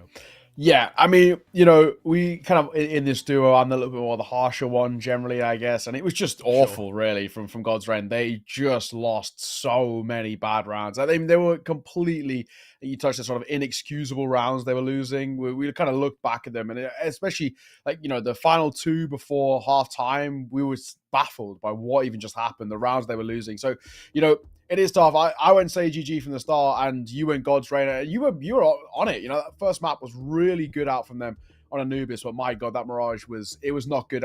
It does open things up a little bit heading in towards this Inferno. Inferno is a map that is, I guess you could put it inherently a little similar towards Mirage, more than, I guess, Anubis in that sense. And that's where maybe this might be SGGT finding these advantages and coming in towards this game and potentially even taking the lead. I mean, and taking the win and moving forward. Of course, loser of this, you're eliminated. There's no second chances. So it's a weird one. I think it's probably the way of going about this. I think SGGT did look a lot better. Some of the individuals in particular, I think, really came kind of to fruition. I think in particular, Zingy on the AWP, he was a lot more prevalent towards that second map. I think he looked a little cleaner, a little crisp, and same with Haskier as well. So having those two online, I think is really good. If you can get them again on towards Inferno, then who knows as well. And I think, you know, getting that preferential start, Inferno is one of those maps where there's arguments to what is the preferential start, even though it's like 52% CT sided, right? So you can make the argument saying the CT side is the best start, but a lot of teams actually do prefer T-side Inferno because of the pace that you can kind of set on it and dictating the tempo. And it will be a CT side start out for SGGT, which worked out for them well in towards Mirage. So let's see how this one pans out. But God's Reign made a completely different showing because that was rough. Yeah, absolutely, bro. I think a key change is going to be required here. Inferno, you feel like, is that baseline map that at this point, it's been in so long, it didn't really have too many changes coming into CS2, so but the same can be said about Mirage, and they looked weak there. Defen going to be the first one to see some action, it would seem. Just on the crack angle. Oh, takes a headshot. Lucky to be alive there. Just out of range on those Glocks. He will drop the smoke. They call for the rotation. It puts a real crimp in the God's Reign plan. He's going to reposition off the back of that tag, and that's why it was to be about. What commitment, though, from God's Reign? Looks like they're pulling away. And so will Lame. He's going to rotate back over towards CTs. Now towards A. Fight up, sticking around towards B. And actually, that might pull Lame over. But down towards one. Steps. He's tapping. He will get one. That's good work. Looking for another. Molotov over. Sanji does have to go kind of huge here. And he's going to get it. Looks for a second. He can't do that. It's really scrappy. P2K on the side. Zingy's got yet another. He's doing pretty good work to keep them locked in. Zingy, big 3K from him. First through the smoke, the other two he lines up. It's wonderful stuff. Say GG. Draw first blood here in map 3. Yeah, man, really solid look from them once again. Not a massive amount of competition, denying the bomb plant away. It is a perfect way to pick up where you left off. I think an incredibly strong showing. What they ordered. God's Reign, you can see a little bit of attitude there. It is a small thing, but, you know, just a slight bit of getting the tilt out without maybe shouting at your teammates or something like that. Hard eco here, of course. No expense at all for God's Reign. They will lose the first couple of kills, nothing crazy happening. Some fights at range going down, money being made, but this looks very good once again for SGGT. Definitely. Him and Haskiel will go and hunt down R2B2. The last man.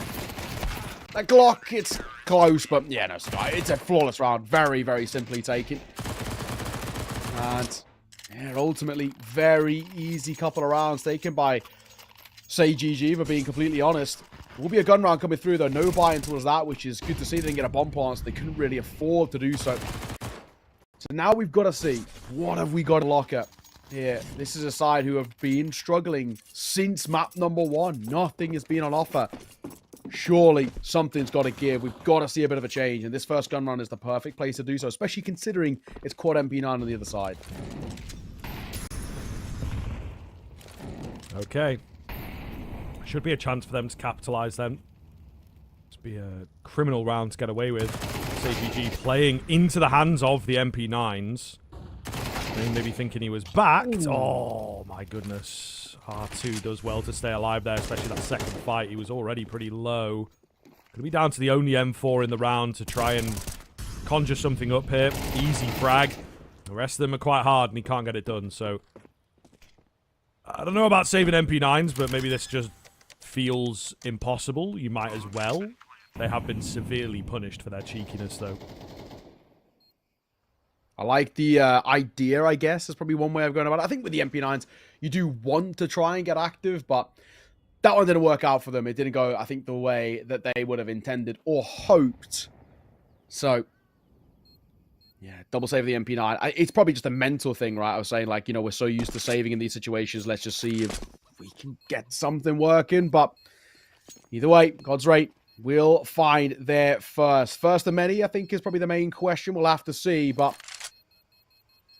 SGGT, they're going to have a buy coming back in off the back. I just wonder how they're going to utilize those saved MP9s, how they're actually going to make it kind of worthwhile off the back of the save. You've got to do something a little different to make them as effective, especially on a map like Inferno. And the idea of going in towards... Oh, well, hold on that thought for a second. We have lost... But, yeah, you know, you've got to try and do something a little different to get them utilized properly. And how are we going to do that is probably the big question for me. The apps play was a nice idea, but the fact that it failed then, they might try and change it up. But it's how do we change it up? Well, indeed. I think they have to figure that one out quickly as well. So, kind of banking on them really coming together on this CT side. It's a very, very cheeky round, man, and they may well be punished for it, but in the same vein, you give your opponents this kind of false sense of security. Yeah. I think it is safe to say. So God's Reign also have to be kind of careful and also keep things original. So obviously a bit more technical in nature here. Maybe through the tactical timeout up, hopefully. And it wasn't quite the case, but we are indeed back into the action. It would seem a couple players... Okay, I was going to say, yeah, a couple players on that SGGT team not actually bought up quite yet. So just a quick reset, it would appear. Make sure everything is all good. Still not quite having the buys up, so I'm not quite sure. Okay. Just late with the buys, I guess, keeping us on our toes. There we go. Well, let's see. A 2-1 scoreline. We are back into the buy. Triple MP9 is what we've got to will. So one more MP9 picked up alongside the 2 save. Big nade on towards Finn early. Control taken in towards Banana pretty easily by SGGT. And it's those 2 MP9s that are playing up towards B. Not an easy hold with MP9s, especially if one's not boosted on towards Plant Pot. I always think Plant Pot's a good angle for a little bit of a lesser gun to try and have some favor, but going for a pretty standard setup. One towards first orange, one towards CT, and just jiggling with a smoke.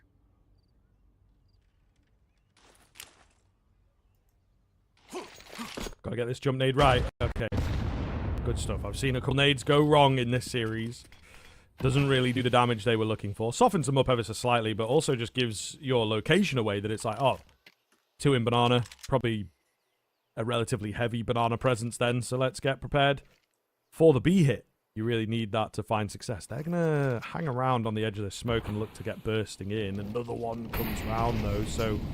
Ooh, I don't know, man. This is risky. Molotov down as well. Going to soften them up. The MP9s mow them down. God's Rain felt forced into that. Still definitely had, 45 seconds, maybe just under to work with.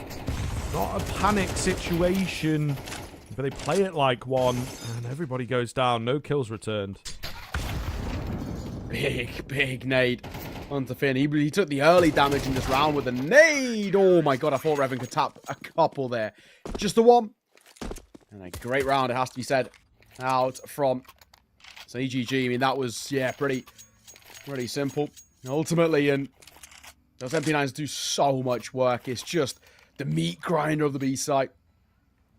And a beautifully executed shutdown towards B. God's Rain, not the sort of round you'd want as well, with no bomb plant, 1 kill. It does have that knock-on effect. We've got a Galil, a couple of Galils that is, and a Mach 10. Yeah, awkward stuff.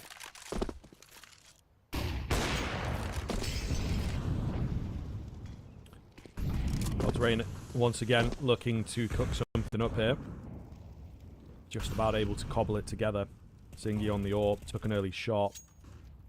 Didn't find anything, not sticking around, and good timing from Fired Up catches them in that transition away from brackets. In fact, Zingy then needs to keep his fragging ways going. Goodness me, it's a quick one round the corner. Sanj good for 1. Zingy still alive here, needs the support, and it is not coming. I think we needed 1 more kill out of him to make this a doable situation for the rotating players, and once again, it might be that save angle. Yes, this is what we sort of despised about Inferno, but it kind of makes sense. You know what I mean? Yeah. Like, getting into this A-bomb site, lack of utility, lack of information is really quite tough. Defen wants to stick around for it. There's just no easy kill. That's what he's looking for. Going beyond this point, they become quite difficult. Yeah, no, absolutely. Nothing we can really do here. It is just exactly how this map plays out. The second you lose a site, you just sort of call it. Exits, even that, feel like they might be eluding. SGGT is definitely, they'll dip away. Just be careful not to over-rotate. I mean, they are kind of towards the spawn, but ultimately, double AK save, not the worst thing in the world.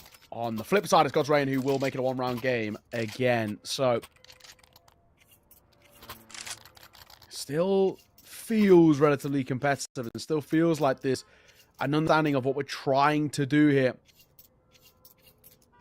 for this God's Rain side. But, yeah, we're not quite seeing the idea of what we're trying to bring to the table. So GG back into the buy. Orbs off both ways too, so this is quite interesting. Zingy had a very, very good previous map. Ooh. Nice nade. Is there some backup to join that damage? It does seem like the banana control has actually been pretty good from God's Rain. SGGT maybe not contesting super hard. They do like a 3-man B as well from the get-go. Would be the correct call once again. God's Rain, whoa, trying to mix things up as they go swinging in, denying information initially. Double Molotov, though, from the CT side to just keep them fully at bay as well as the kill. So a really nice start for the CT side. Fired up in that little cubby. He was being held for a moment, but yeah, now he actually still is over towards Dark Zingy with that orb is posted. So once that smoke fades, Fired Up's actually in a little bit of a tough predicament. It's not an easy place to try and get out from him, but one of the reactions like for Zingy, I think, is the other side. It's a tight angle he's holding. Time ticking too. This is a B hit we're going for. 2 players here. There's a third who was going over towards an A rotate, but was pulled back. Zingy, pop shot, but miss. Paskia up close, good for the first, looks for a second as well. Zingy will miss his shot, and that will allow Revan for one of his own, jumping up on top. Paskia needs to be careful, gets dropped as Revan gets his second. Third around the corner, but he misses it. All down to Finn, and look how late he is. Yeah, I mean, low HP, they left him to hold behind, not really much that he could do to join the fray. No time for him to do anything, will have to hold his gun into the next. It's unfortunate, man, it was all on the AWP, wasn't it? I think if Revan hits that shot near Fountain, could have been there way back into the round, but it just doesn't happen. So some closer contested rounds for sure. Just a few kind of desperate attempts, and God's Reign. A lot of what we do on Inferno is we make noise on B, bait out that utility, and then either rotate around to A, making them think that it is B, or you double pump into B once the CTs are out of utility. God's Reign, it's too telegraphed, you know, and it is, yeah. They kind of throw a bit too much early, gives the game away, and SGGT, like we have seen, can keep them at bay. They can bolster up, they can launch their own utility to just force them into these unfavorable pushes and attacks. Well, again, low by, but that AK. Feels unlikely. They've gone for a contact play, and he's caught a bit of timing, but Finn, he only gets one running out of ammo. Husky is going to get overwhelmed as well. How have God's Reign made this round actually a possibility to the point where Zingy needs to be very careful. He's the first contact here with the AWP. And against pistols, that's always a little awkward. Flash is bad too. It does more damage to Zingy than anyone else. Oh. Unfortunate. There was an opportunity for the lineup. Not going to happen. I think they'll be happy with the bomb plant here. One more kill would have been nice. They're not going to get it. Completely denied away by Lame and his three-piece. He'll take the defuse as well. Get that MVP racked up for his stat track music kit, no doubt. But either way, nice round from SGGT. There was, again, a little moment of contest in there that God's Reign could have swung it. Doesn't go their way. Yeah. God's Reign, once again, in the struggle. They are starting to fall behind. Bit by bit, SGGT are getting closer and closer to staying alive, of course, in ESL Challenger League playoffs. But it has been, it has to be said, quite a disappointing few rounds. I mean, that's got some niceties around it, the fact that we made something out of that round, but still. All down to this. First gun fight doesn't go well for Bavi. He gets caught. That's awkward. And now, again, SGGT can just dip back on towards the site itself.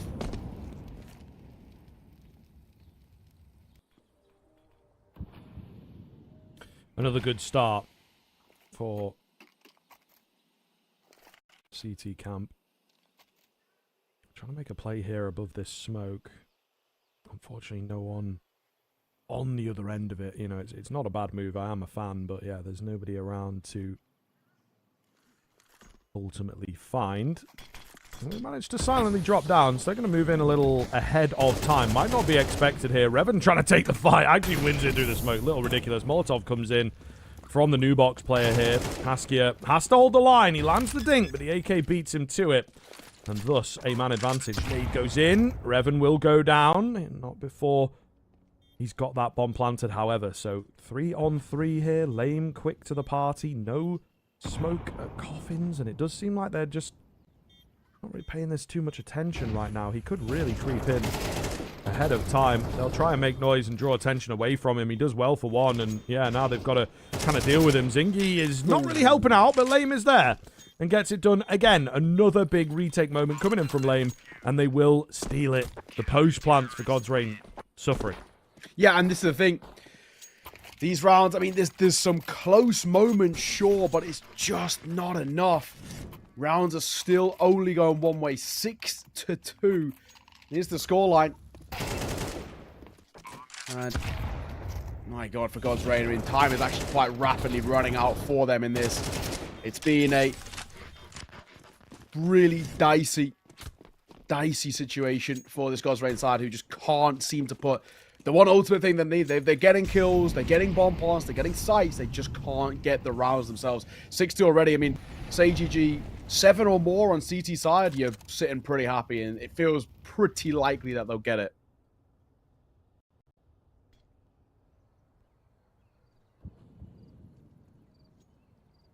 Barbie holding for any form of aggression, not going to overstep, though. The AWP trained, surely able to find anything that comes its way.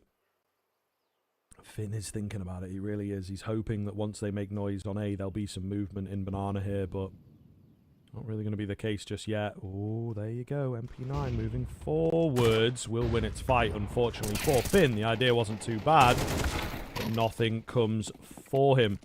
Could go towards B here. Yeah, I think that's not a bad call at all, to be honest. They find that kill, they recover an AK, and the B-bomb site is super vulnerable. Whether they're able to make it there in time is, of course, the next question, but I don't know that Defen can fully stop them, and he's in a good position to gather that information and maybe, like, sneak out, deny the bomb plant, or take one kill with him. He's just going to let it happen, confirms the fact that they are on B, but again, they can cage them in B, deny them the banana control that's really important in these post plants, and it should be a doable retake. Yeah, I do like that Defen waits for the team until he doesn't wait for the team. Thankfully, Askia can trade. Number still good for SGGT. Will they clear? Yes. Oh my god. It's so scrappy, but I think the firepower is the big difference there. AK gets one. And that'll beat the round once again. Another post plant that does not go well. Another round for SGGT. I mean, at the very least, for God's Reign, getting a bomb plant 3 kills out of that, I don't think it's too bad. I think it's okay. We can take the small wins along the line. But it is still a 5-round deficit and potentially growing too, which is, yeah, never what you want to see. This is a, it's got Red Side who are really running out of time. I think it's a simple way of putting it. Yeah, absolutely, man. Absolutely.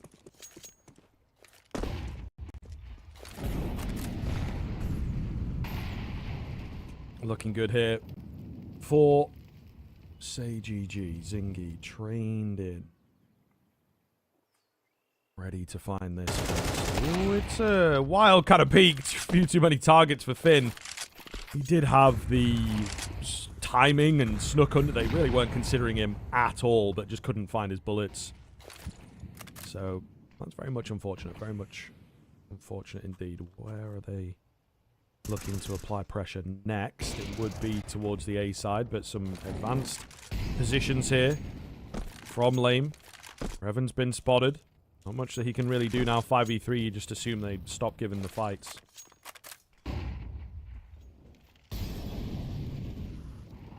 Okay. Lame. Getting active here. Could be the bomb. Will be the bomb. That's the first. Looks for second, but hang on. Revan. He's done great work. Still, the numbers don't favour God's Reign, but there's a chance here towards the A site, and it's, you know, Defin's still a little slow on his rotate over. I think now that they've been spotted out, he should start to make the move. 1v3. Feels unlikely. AWP's got to go huge, and it's not to be. And another round goes the way of SGGT. This time, not even the bomb plant as well. We finally see attack pause out for God's Reign, but I think it's too little too late already. I mean, there's an 8-2 scoreline. Best they can do is 4 at the half. I don't know if it's going to pan out. I mean, it wouldn't be awful, but yeah, even then, like you say, getting there is one thing. Where they're at money-wise, right? Like, everything's just kind of working against them for this comeback train, so they have to really turn it around. But it's dangerous. It's very, very dangerous here. See what the timeout results in, I suppose. True. They have had some good timeouts, had some good energy with the timeouts, and, you know, using them wisely, but this has to be, obviously, a massive one for them. And one thing to consider here as well, folks, is that yes, it might be the start of the playoffs, but the way that the bracket works, this is technically the lower bracket, right? Because of where they placed in the regular season. So you lose this one, you are gone. You may well expect teams to have a little bit of a second chance in a double elimination, but a couple of the squads, they start off in that lower bracket side of things. Lame with the double spray down from on high. Does get caught. A little reloading. Zingy misses his shot.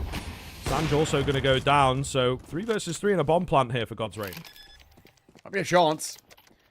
Fired up is tagged, of course, but don't count this out just yet. Might still be something to potentially work with. Definitely gone in for the big rotate. This is weird. I mean, Flash going to come over. Give this a go. Bavi, good for the first. Now gives God's Reign the numbers advantage. There's surely a chance here as well. Time ticking, and it looks like maybe even SGGT, if they don't go now, they might have to just call this. And it looks like they probably are going to be doing exactly that, Zingy. Exit frags are decent, and they're very decent indeed. But Zingy's probably going to die to the bomb. Even if he starts running now, it just got a pretty big radius, and yeah, he's going to go. Or should be scooped back up, I think. Well, I guess they don't really need to. They keep the AK. They've got money, but either way, good exits. Doesn't make a grand difference. Third on the ball for God's Reign. It's small victories. Yeah, at the moment, I mean, if this is, again, the start of something, it could be worth noting around like this, but we have obviously seen this God's Reign team find the odd round, just nothing all that impressive.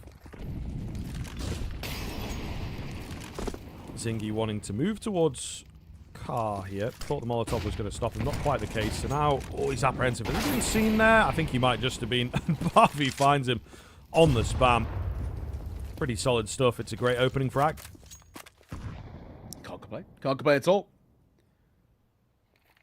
Lame. Oh, caught by the flash. In a bit of an awkward angle. Bavi then gets swung upon. Fired up one of his own. Shoulder spotted. And Lame goes for 2. That's big. Shuts down that long presence. Plant comes in. Reset of the game. I think Lame's here a little faster than they would expect. He was hoping to catch the planter. He's unfortunately got his timing off. Reveals his location. Revan takes him down. So God's Reign in prime position here to give us something to be hopeful about into that second half. Fired up. Hidden away towards pit. Still confident. Taking the swings. Will be forced out by the Molotov. Haskia moving in slowly. Oh, that's a little messy. They get caught off by the crossfire, unfortunately. 8-4 at the turn of the half. As a scoreline, it is definitely workable for God's Reign. I think we'll be interested to see how things pan out into that second half, whether they can use it in their favor or if SGGT take their foot off the gas just to buy some energy for the turn of the half, of course. We're going to take a break. We'll be back in a few.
Well, okay. Once again, a one-sided showing, I think, is the main sort of area that we lean in. It's potentially workable, I think, is one thing. But I really do feel like Godsrain have actually got to come out towards this, get a pistol, the force, and then probably the first gun round to really even be in for a chance. I think SGGT, they've had a lot to offer on their C sides once they've started to get going, and that's the thing that worries me a little bit. So I'm still leaning SGGT here.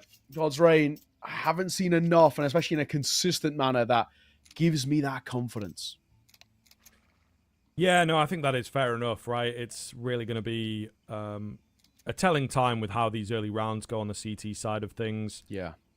It did feel like SGGT, again, just getting a bit stuck, right? They managed to work their way into some, 3v3s and whatnot, but some very unfavorable retakes does happen on Inferno. It's the nature of the map.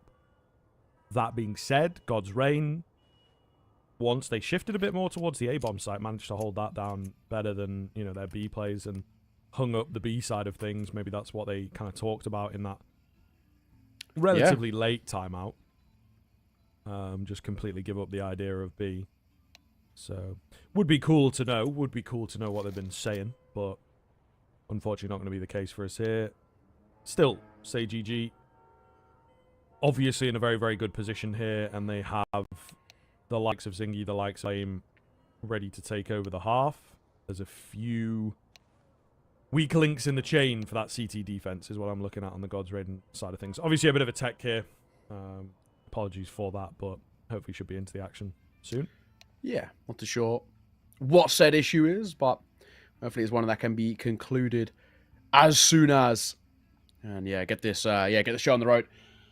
It has been, though, a pretty good display ultimately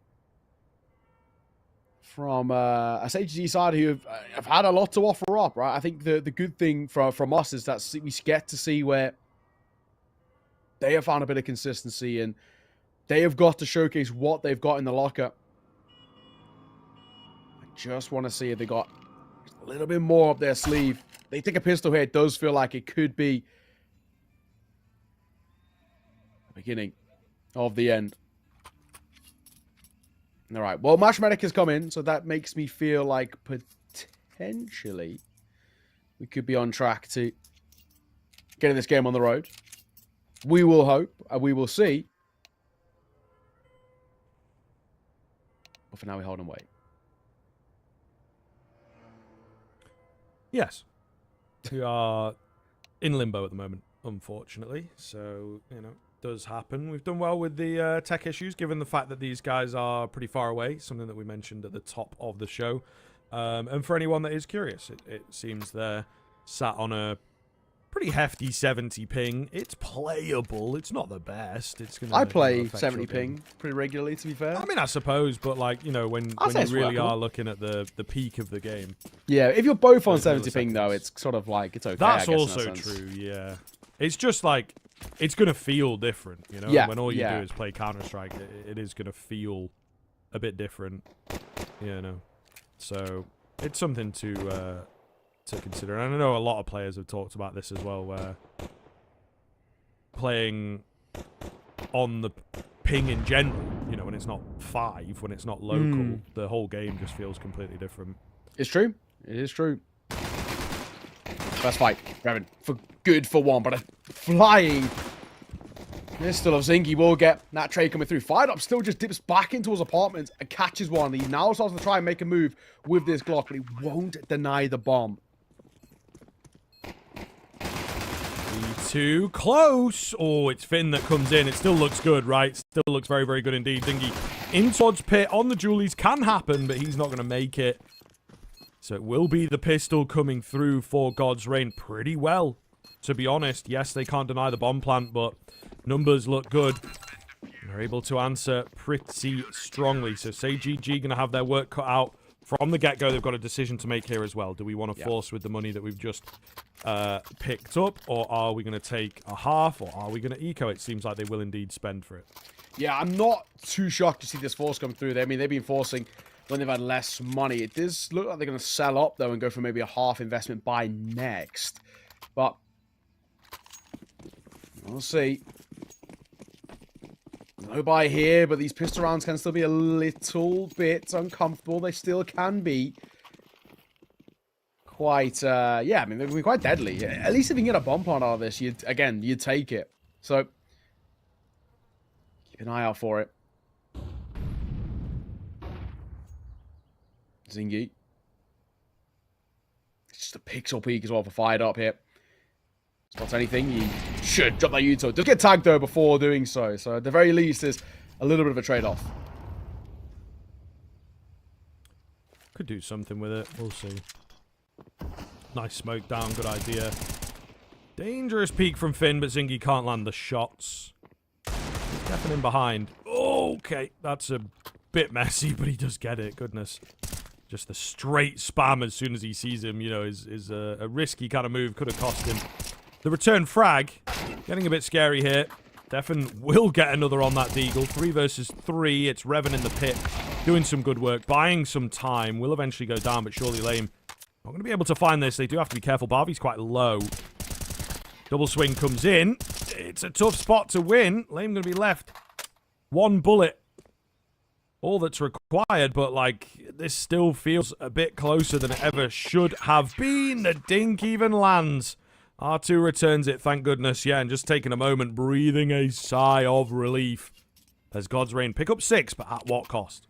Yeah, that's the ultimate question, isn't it? Oh my. Very, very expensive considering the buy that we had. And now as we get the full investment coming through, it does also now look at the other side where it's arguably not as good for God's Reign.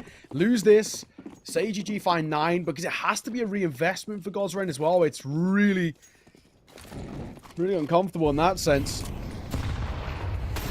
We got to work with. I think he is taking a lot of damage to the molly there.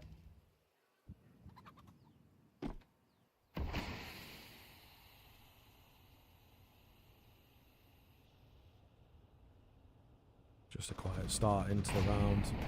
Inferno can sometimes go like this. We do see the nades land down range to find that first. Zingy was in too deep. No one able to assist him.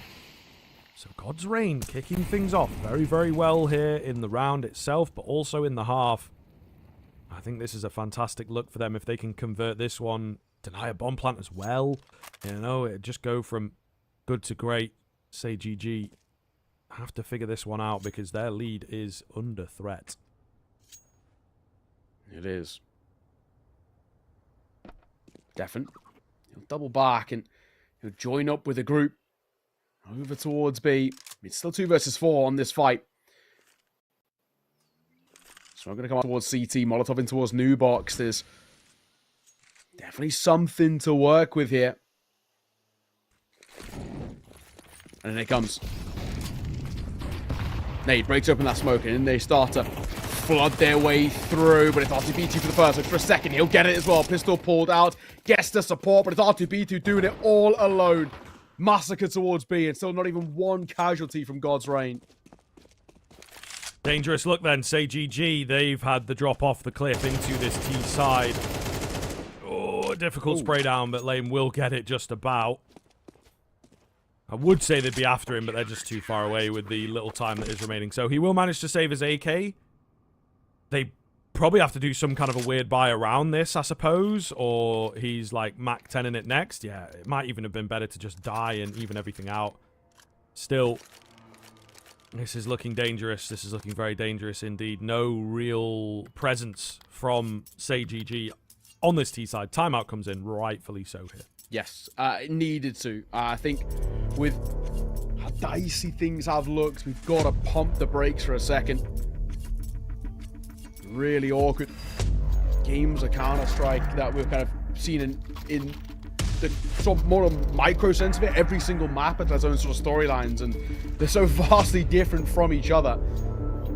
Map 1, one-sided, slight cosmetic comeback, but God's Reign looked comfortable all the way throughout. Map 2, SGGT, just dominant all the way throughout. And Inferno is actually a competition here, and it's very difficult to call, especially considering now SGGT have just got one AK to work with and a few upgraded pistols. It's not exactly a great buy.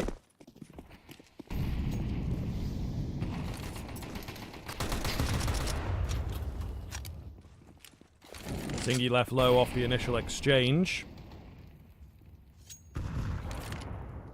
Not much coming from it. They're trying to hold on to this utility to facilitate an A play by the looks of things. Get that AK in there in particular. Finn will be the first man. Was our player to watch, and he is struggling on Inferno, it is safe to say. Having to lean on some of his other teammates to perform well. Decent nade, another chunk taken out of the T side. Okay, B2. Holding and waiting. Nothing offering up, but they're going to be tested in a really good standalone fight in towards that previous round. So you'd expect he might have more of the same here. The Molotov will stop the swing, though.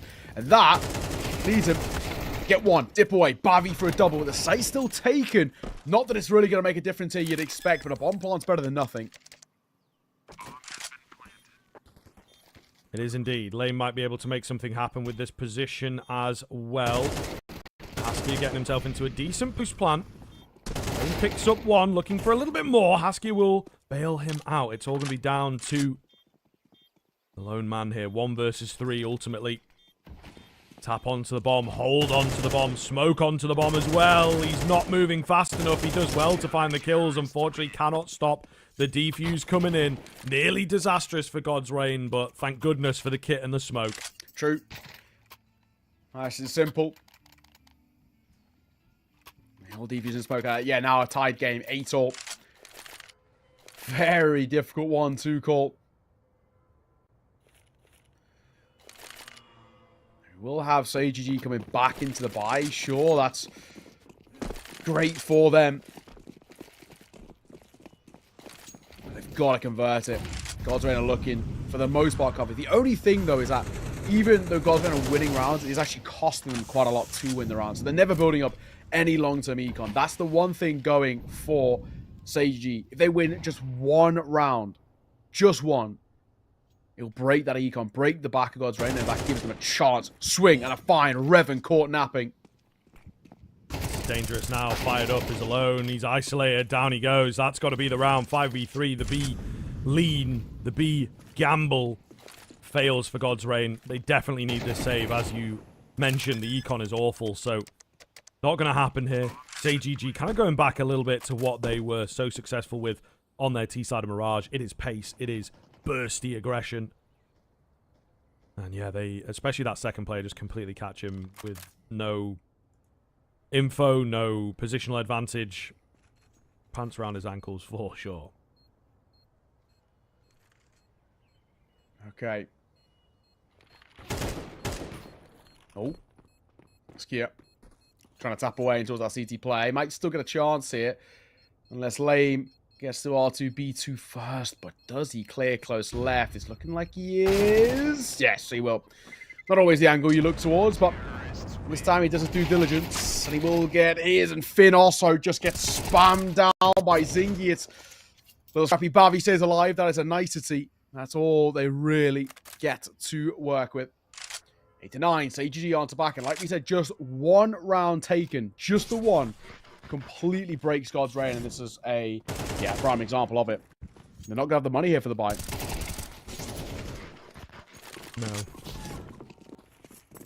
No, not looking good. They have to even out the econ. You can see Fired Up especially has no cash in reserve, so forced into the force. Flash is good. Barbie might create something with this. It's 1.5. 2 would have been great. Revan goes down trying to trade his teammate ultimately. Fired Up. Not a bad spot for him either. 5-7 trying to get in there. It's messy from both ends of the equation. A lot of low HP bars here. So just got to be careful. The M4 is on its way. It will be an A hit in the end for SGGT. They've got control of the site itself. But if that M4 can worm its way in, it's here quite early compared to the bomb. They will indeed get the plan, but I don't know, could really give this a solid go. Absolutely. What have we got? Pop round B2. Look for that first contact. Just the numbers advantage for SGGT is just the big thing that's giving them the advantage in this round, where God's Reign, maybe even despite the HP of Haskia and Zingy, they just don't want to test it. Zingy's going to try and exile early, and he should be fine to get to a safe location to keep that up in play, and God's Reign have had to call it. That will be a 10th on the board for SGGT, and another tough predicament that we put ourselves into. They don't really have the money to work with, if we're being completely honest.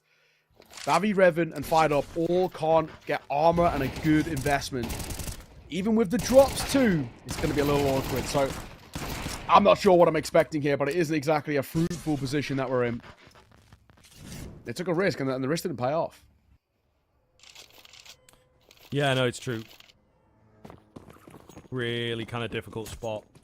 The money gets away from them, you know, and it is tough. It is tough. They've been performing relatively well, and then as soon as they lose one round, the money is gone. You know, it again is an aspect of the game, an aspect of that higher level of team play that maybe they just took their eyes off of, that it's like, okay, we got to manage these drops a bit better. Nice find from Fired Up.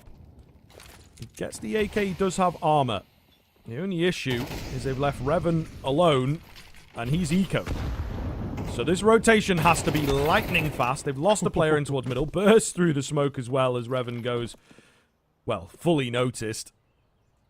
And I don't know, man. It might just be another save angle, to be honest. You've got all these guns. You don't have any utility. Yes, you've got the kit, but man down, no nades. It's just not happening, bro. It's not. Not at all. I mean, at least having double AK and an M4 saved over is really workable in that sense, but running out of chances here, running out of time. God's Reign, this next round is everything. Lose that. I mean, thankfully, even if they lose that, they can still buy after, but regardless, the momentum is such a bad spot. Tough predicament. That's for sure. So EGG inching closer and closer to staying alive here in ECL Asia, and oh, for God's Reign, for them, running out of chances.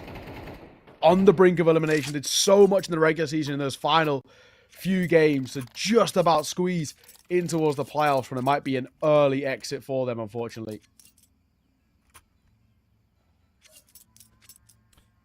Yeah. Ah, man. It is tough. You know, there's flashes of moments. There's individuals that do look good here, and we saw a few nice takes towards the end of that T side, but it's just not enough consistency is the key thing, I think, for God's Reign. They've done well to make it into the playoffs. It wasn't the clearest cut. Would you say it's a surprise necessarily? I think that, you know, one of those kind of teams towards the mid-level could easily have been a Nomads, for example. You know, there really was not a lot in it. And their round differential, for example, is pretty similar to God's Reign and everything. So it is certainly possible that they could have made playoffs at the start of the season, but yeah, they just don't have that extra layer available to them, at least from what we've seen. They might be able to tap into it, of course. Keeping SGGT off of 12 is the big task here, and very, very important if you want to mount the comeback. All right.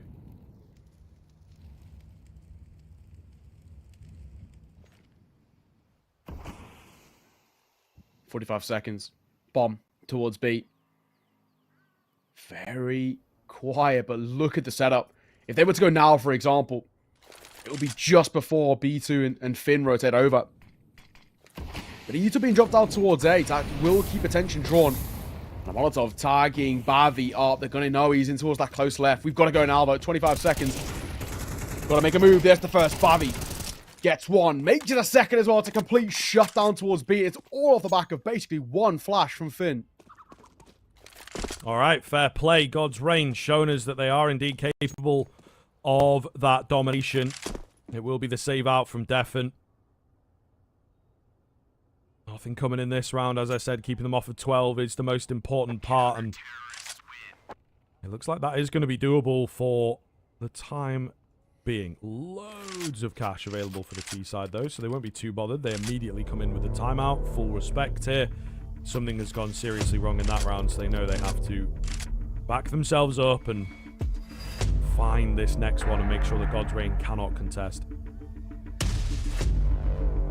Same attack pause is called. And it's good to see that, because we've seen it even in the first kind of 2 maps where there just wasn't really that many attack pauses called. They were just letting things play out and hoping things would sort of change, and then they weren't. And at the very least for SGGT, they know that keeping this lead is the big thing.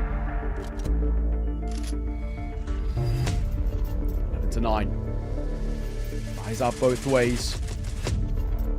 Money in reserves both ways as well. So this is going to be, especially for these final few rounds of regulation, potentially maybe and some. There's always going to be money involved. There's always going to be guns involved. That is the big thing. That's maybe where SGGT are falling a little flat.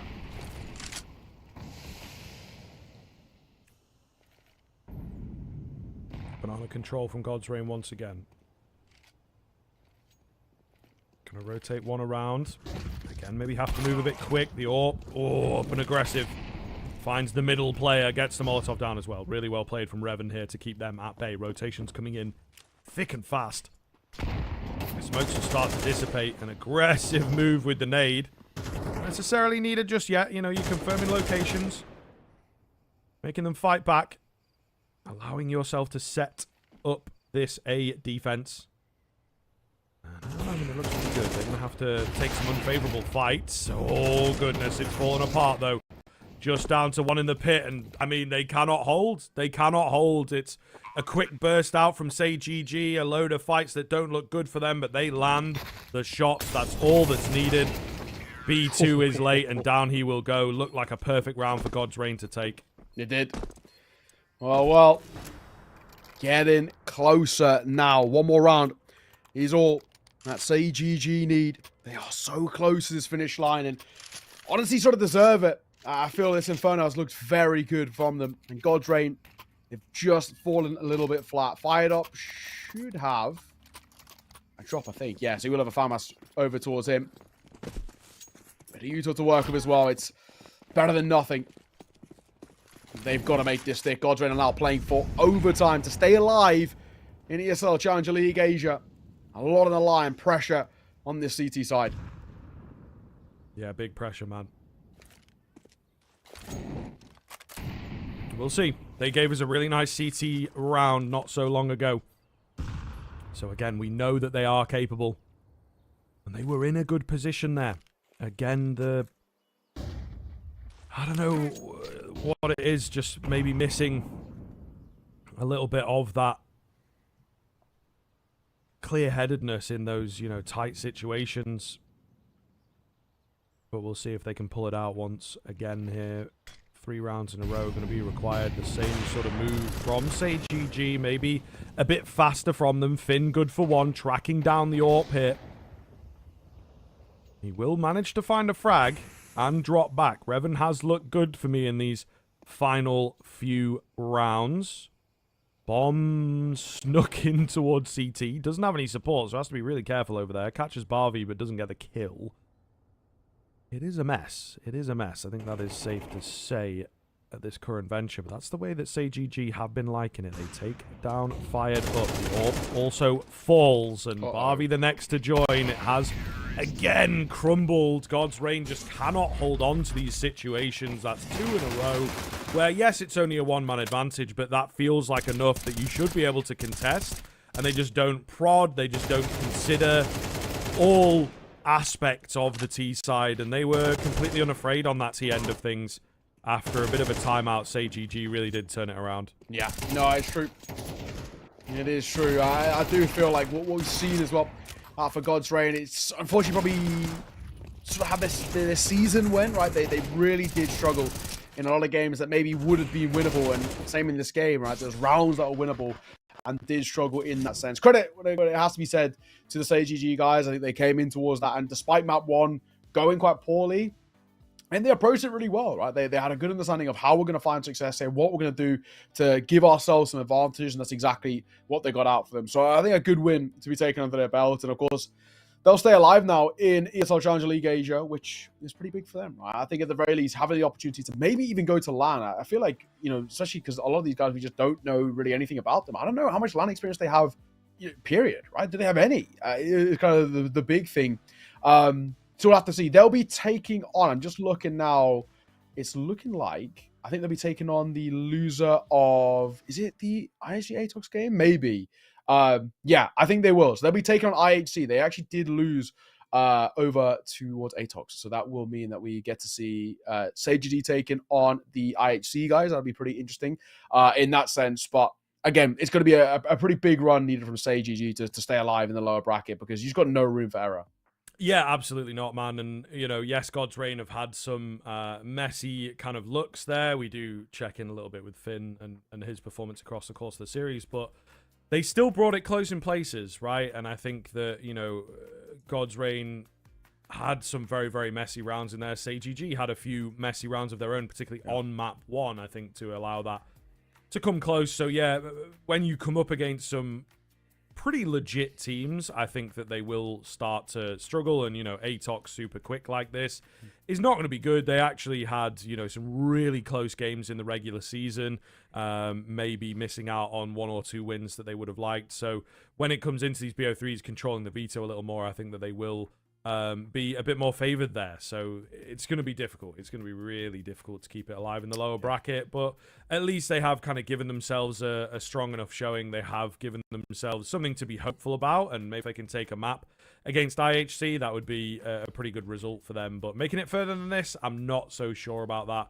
in this series as well. They didn't fully convince me of their, I suppose, the placing that they managed to get in the regular season. I think that it felt more like they were battling with, say, battling with God's Reign to get into the playoffs, rather than being kind of a clear favorite in terms of the seeding or whatever. So, yeah, I'm not super impressed by their performance, but at least they have stayed alive here. Yeah, I'm with you as well. And just to kind of run through some of the other results, we touched on that. ATOX took down IHC 2-0. That one pretty handily, 13-10 both maps. The Huns Bromo game over on Stream A is actually still going as you speak. It's map number 3 currently over there, and Bromo are 7-0 up over there in that side. So it looks like they might be moving on to take on Tyloob. The Huns dropping in towards that lower bracket game, and GR beat minus 72 Celsius 2-1. So they move forward through that lower bracket as well. And I think, if I'm right in saying that, they'll be taking on the loser of the Huns Bromo. I think that's sort of how it pans out. So that'll be interesting. You say with kind of like GR, for example, they're a side who always sort of make it to playoffs, but then never really go any further than like the first couple of rounds, essentially, because they don't have, I think, that level to take down a side like Limvision or Tyloob, or even teams like ATOX at the moment as well, going towards Pro League, for example, is obviously really big for them. Granted, didn't do all that much, but they're still a side that are considered relatively scary in that sense. And of course, I'm sure in the future we'll see kind of how this region starts to flesh itself out, right? I think it's one of those where, we say like Rare Atom on this kind of rebuild, and they're coming through open again. So we'll see what they can kind of bring to the table, but it'll get more and more stacked, I feel like, this region. So teams like GR and minus 72 Celsius, etc. Yes, they make playoffs, but going deep in it requires a lot more from them. Yeah, absolutely, man. I think it is, again, a really kind of tough region to work in, just because you have very limited spots for the international Counter-Strike, and you have teams like Tyloob and Limvision that have got good experience there, and I think that is really worth its weight. And one of the big things as well, when we talk about like regionally and things like this, when they have their own lands going on within Mongolia, within China, whatever it might be, they tend to also be quite small, and I think that again results in a pretty challenging scene to contest against, your top players and things like this. And as soon as you have, it's kind of the same maybe in like the UK scene or maybe the NA scene a little bit. As soon as you have like a good player within your team and you're like, okay, as an org, we can build around this, or as an IGL, I could bring in another guy and work with this. they just get sniped. You know, they just get taken up by the bigger teams. So it is a really interesting kind of conversation around that. Maybe we will have a surprise come in from the likes of a GR Gaming or something along those lines. But ultimately, a good fun series to kick off the playoffs now. Yeah, exactly. And that is us done here for the stream. You may as well go check out the A stream as well with that Bromo Huns game as it's still going on. But for now, we are going to call it. Thank you very much for joining us. It's been an absolute pleasure. And until next time, we'll see you soon.